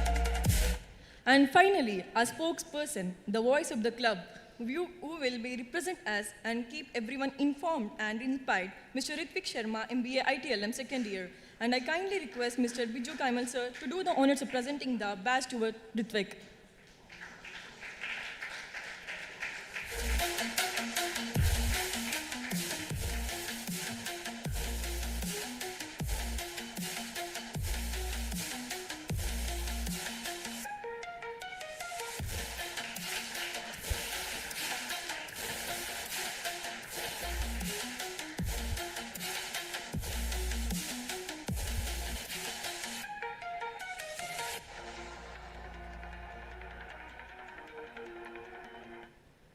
Thank you, sir. And with that, the management club officially takes its place, together with the management and the leadership hand in hand. Let's look forward to a year of learning, growth, and success. Thank you, everyone. Thank you, Ms. Pravalika. Now we move on to a very special segment, the HR Spotlight. Today, we have a session on women in shipping, maritime, and logistics, navigating opportunities and challenges. While our distinguished speaker, Ms. Mekha Majumdar, talent acquisition and attraction, early career partner at AP Moller Mers, we are fortunate to have her join us virtually.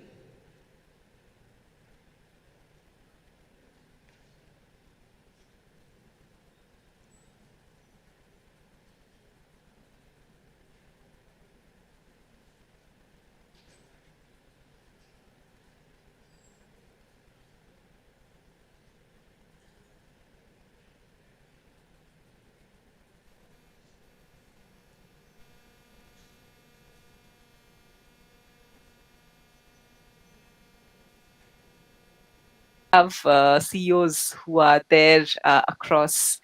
So yeah, so if you feel that logistics is an industry which is very male dominated, no, of course not. There are female leaders who are ruling this industry, and of course, with the current times, with the current changes, definitely there would be a lot of leaders in the future also.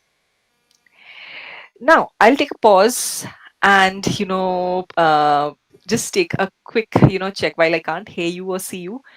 Are you all set up? Are you all geared up for the next, few minutes for the session? If I can see, thumbs up or, hand raises. Are you all like still feeling hungry and not feeling good? Are you all okay? Are you all in with me? Okay, that's great. I see few thumbs up, some hand raises, and plus like great to see all of you. And I'll have few quick slides. Will not take much time, and then we proceed on to the next bit. Okay, just allow me some time to share my screen once again.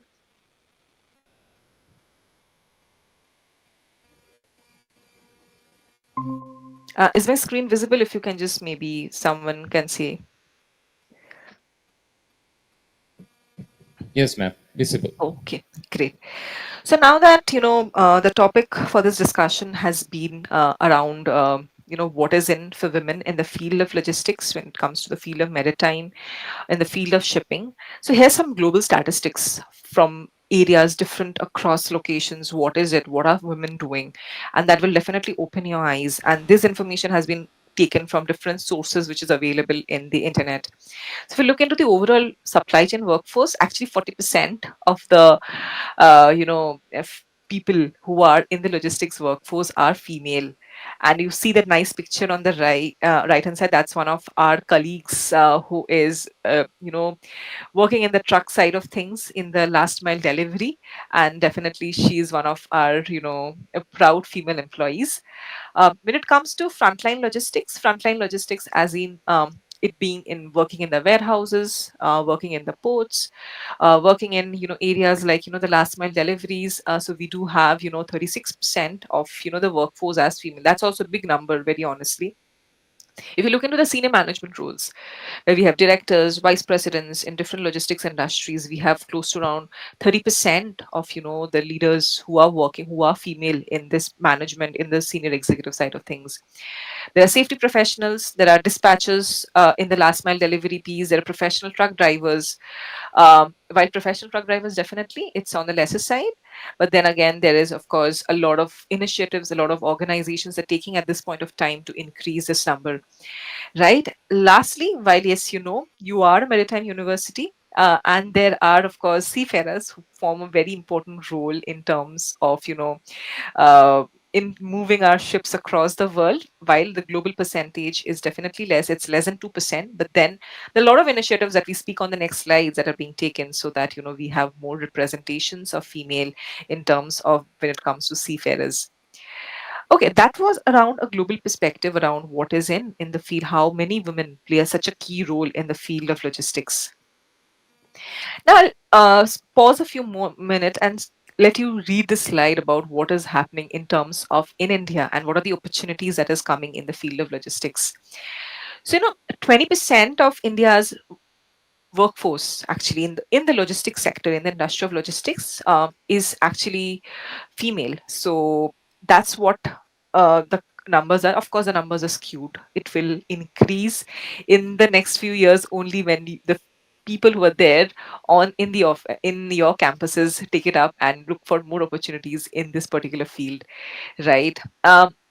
While there are of course less numbers that in terms of all the Indian companies which are there, the NSE listed logistics firm, 7% of women make up the workforce, which is of course on the lower side. But then we have also for nearly 50% of the companies which has female leaderships in the management roles. But because I'm from the talent acquisition side and we do a lot of work around with LinkedIn, what are the hiring trends, what is happening across, we definitely have looked at it and seen that, the number of roles for women have increased year on year. We are seeing more talent pipeline coming in. And of course, the people, the young talent community, which are you actually, who are moving to the, corporate side, more interest from your side and working in this role will definitely help us change the needle in terms of hiring more female in logistics. So of course, what are the most important key roles that we're looking at this point of time across industries, specifically in India? So we have, of course, supply chain analysts, we have logistics coordinators, we have people working in the procurement side of things, sustainability, definitely a lot of focus being put around it, sustainability. And then because India is a hub for with all the quick commerce, the e-commerce coming in platforms, so there's a lot of area spaces in terms of inventory planners, warehouse supervisors, fleet operations managements in the world of fulfillment centers in warehouses. So those are definitely the opportunities which are growing at this point of time, and definitely those are few of the areas that you as students should look into to pursue your careers and when you complete your graduations or post graduations. So that's a little bit around what is the current landscape of in India and the opportunities. Now, because I represent Maersk and I've been working in this organization for the last 3 years and I manage early careers, I want to throw in some light about what is in Maersk and how it is opening door for different female leaders, different female employees across Maersk. Globally, if I have to look into, it's a very proud moment that 58% of our actually headcount in office-based roles, excluding the seafarers, are actually female. So that's definitely a big number, and we definitely always encourage uh, while encourage, it's like giving equal opportunities to both the genders, right? When it comes to management roles, which is like the senior executives, CXO level roles, 35% of the females form are in the management roles. There is a fun fact about in India. So we have two warehouses, among the other warehouses, which are fully run, which are fully operational in by women. Like they're 100% female run. So there are two warehouses. While we have multiple warehouses, but these two are specific because these are fully run by female. It has been brought in news and it has come into our reports multiple times because this is a very it's a great initiative where it's totally run. These warehouses in Chennai and Dadri are totally run by female. um, Now that you're also part of a maritime university and you have a lot of your juniors from other backgrounds or batches who are into the seafarer cadetship, we do have initiatives like Equal at Sea, where we have 7% of female as seafarers. Well, industry average is 2%, but in our organization 7% of the of seafarers are female. And there are multiple initiatives actually that is being taken in the organization, which kind of helps us having more female representations in the organization by through training programs, by safety measures, by having the necessary skills so that they can operate in the right environment, providing with that right skill sets, providing with the right training so that you are well versed to work in such setups which were predominantly male dominated. So right, so that's what that equality that is coming in place.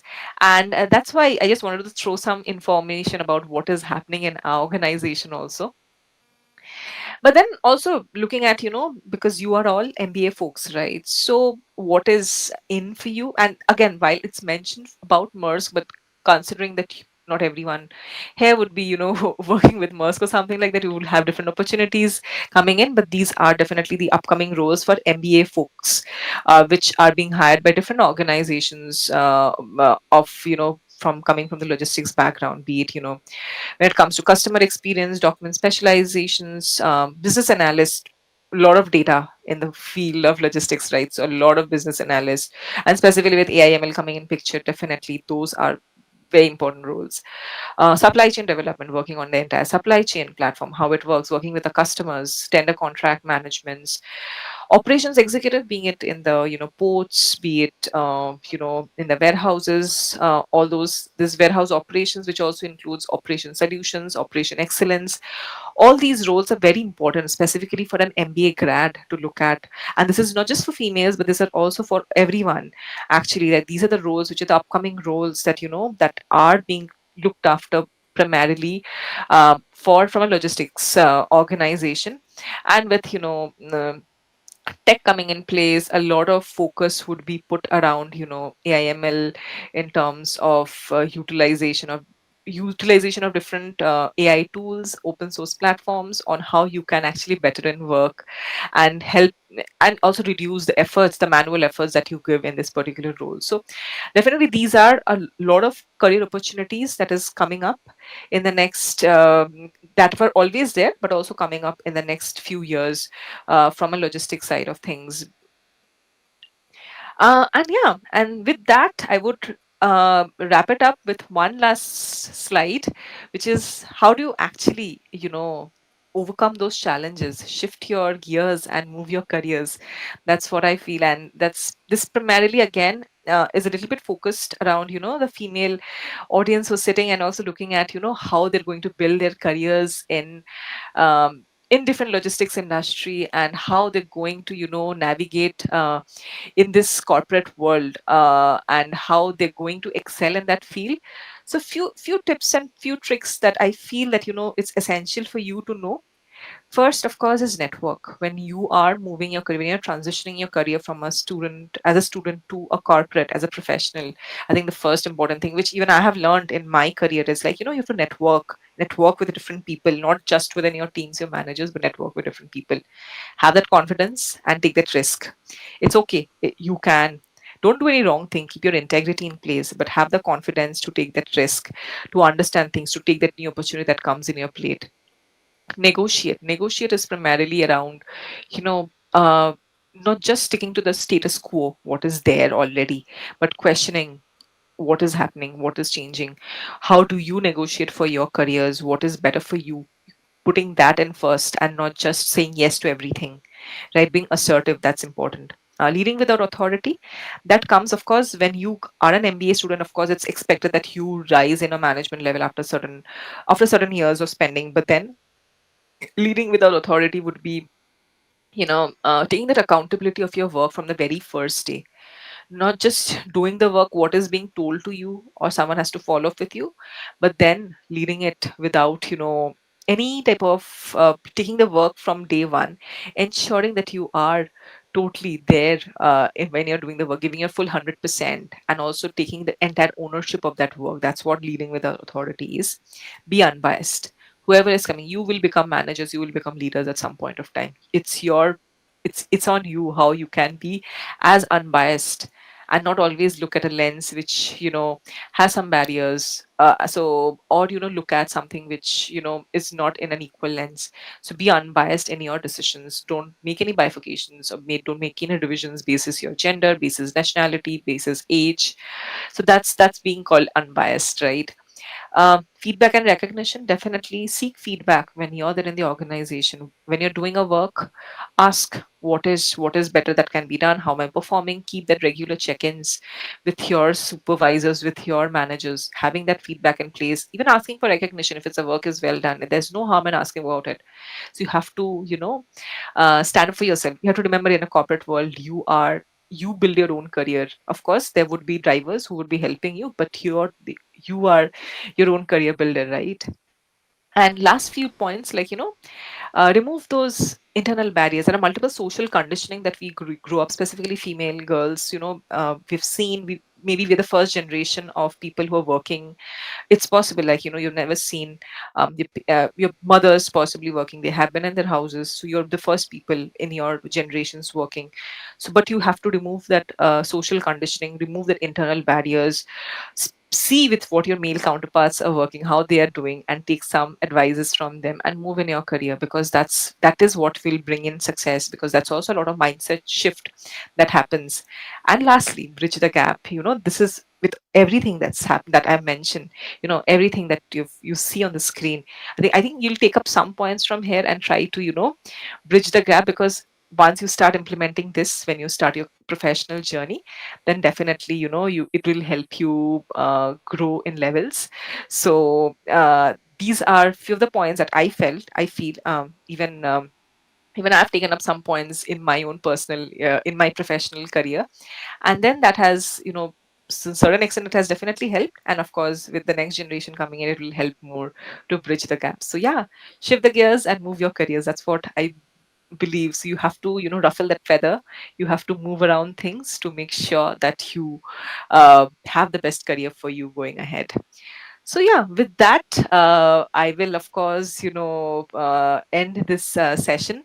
If you have any questions, anything, you can definitely, let me know.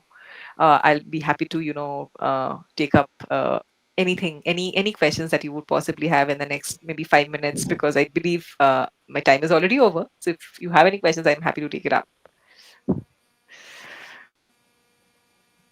Good afternoon, ma'am.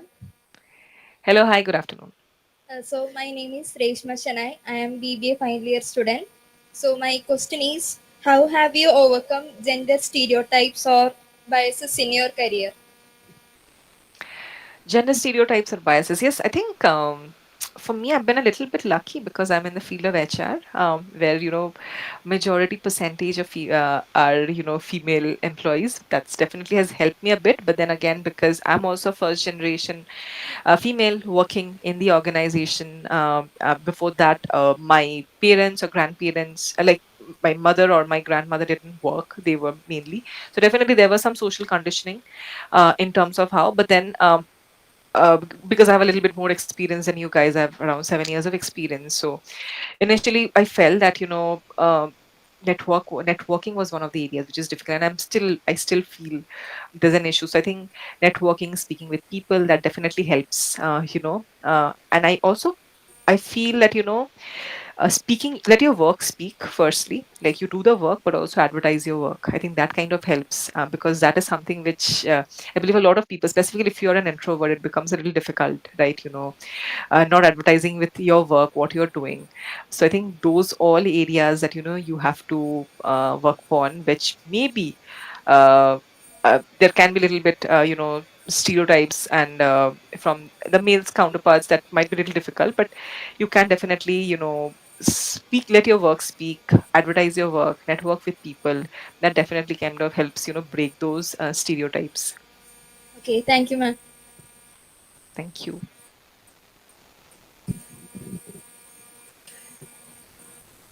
Thank you so much, ma'am, for your efforts to join us virtually despite the distance. Yep. Thank you so much, team, for having me. It was lovely, interacting with so many students, and wishing everyone the very best for their upcoming, placement season. Thank you, ma'am. Thank you.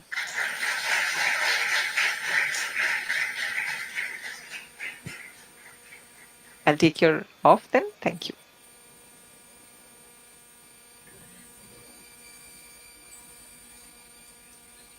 Now, I would like to take a moment to appreciate and honor our esteemed HR leaders who have been an integral part of today's conclave. Your valuable insights, experiences, and perspectives have truly made the session inspiring and impactful. Gratitude is the memory of heart. With heartfelt thanks, we would like to invite our director, sir, for giving away the honor.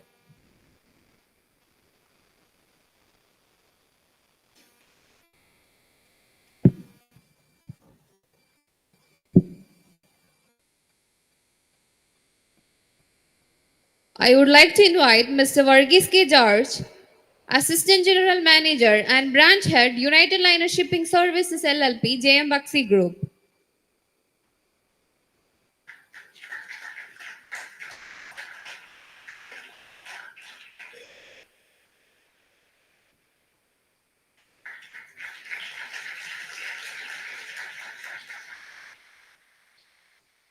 Next, I would like to invite Mr. Messiah and Ben, sir.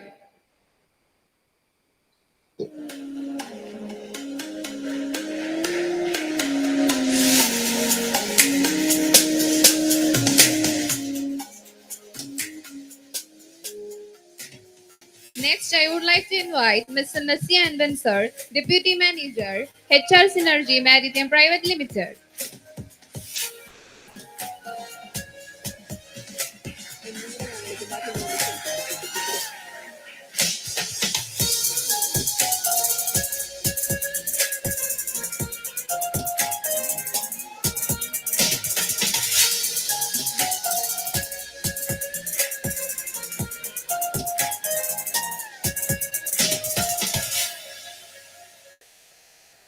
Next, I would like to invite Ms. Anasuya V.S. Ma'am, HR Cubes International Logistics.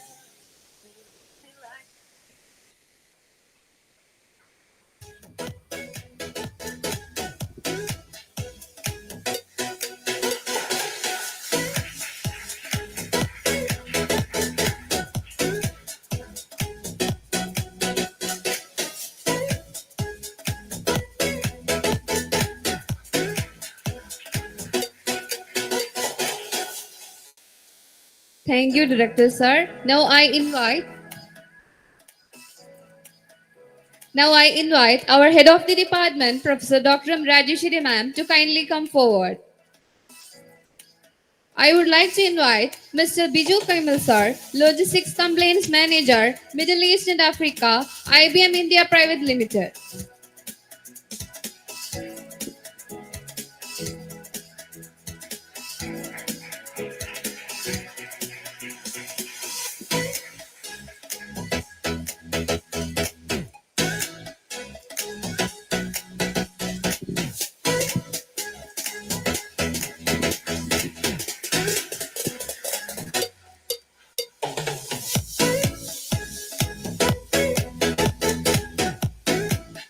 Next, I invite Ms. Alice Dorj ma'am, Senior Manager, People DP World, Kochi.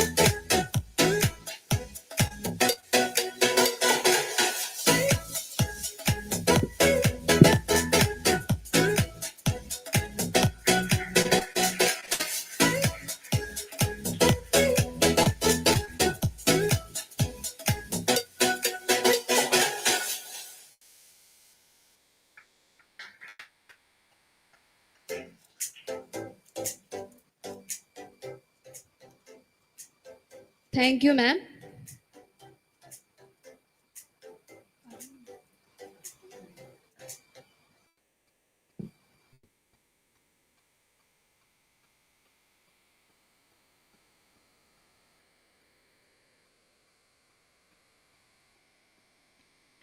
We hope this small token of appreciation brings back a smile whenever you think of IMU, whenever you think of today. Great events are not just created by ideas, but by people who believe in them. Today, we witness that belief in action.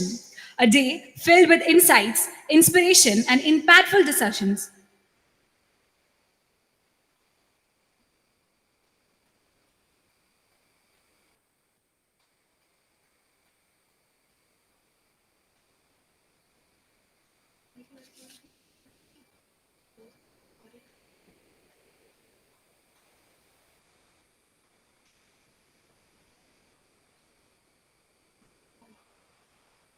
Sorry for the inconvenience. I invite our HOD ma'am for presenting our token of appreciation for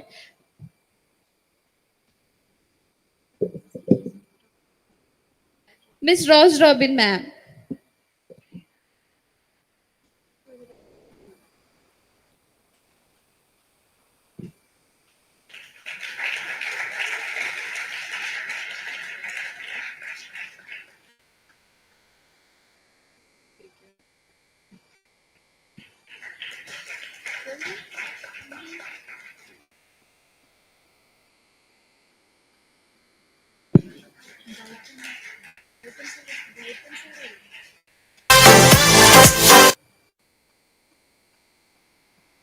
Now I would like to invite Mr. Gautam P, Head of HR and Administration, GAC Shipping India Private Limited.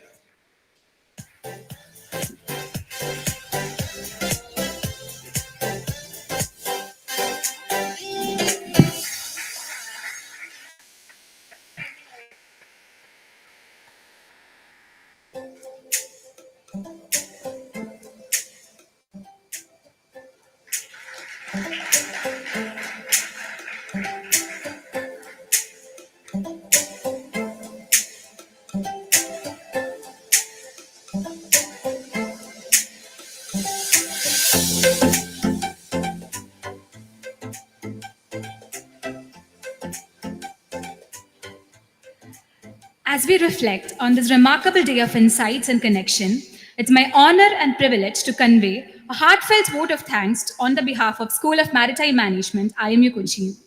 Our sincere gratitude to the IMU management for envisioning and supporting the Maritime HR Conclave 2025.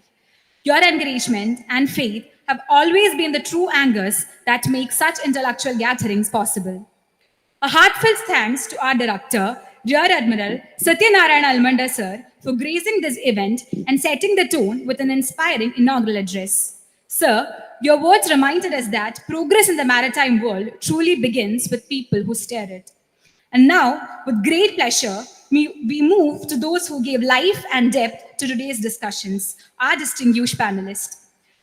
We are deeply honored to have with us Mr. Verghese K. George, Assistant General Manager, Branch Head, United Liner Shipping Services, JM Bakshi Group, Mr. Messia Anban, Deputy Manager, HR Synergy Maritime Private Limited, Ms. Anasuya VS, HR Cubes International Logistics, Mr. Biju Kaimal, Logistics Compliance Manager, Middle East and Africa, IBM Private Limited, Ms. Alice George, Senior Manager, People DP World Cochin, Ms. Rose Robin, Team Leader, Manchester Freight Systems Private Limited under Abrigo Group of Companies, Mr. Gautam P., Head of HR and Administration, GAC Shipping Private Limited.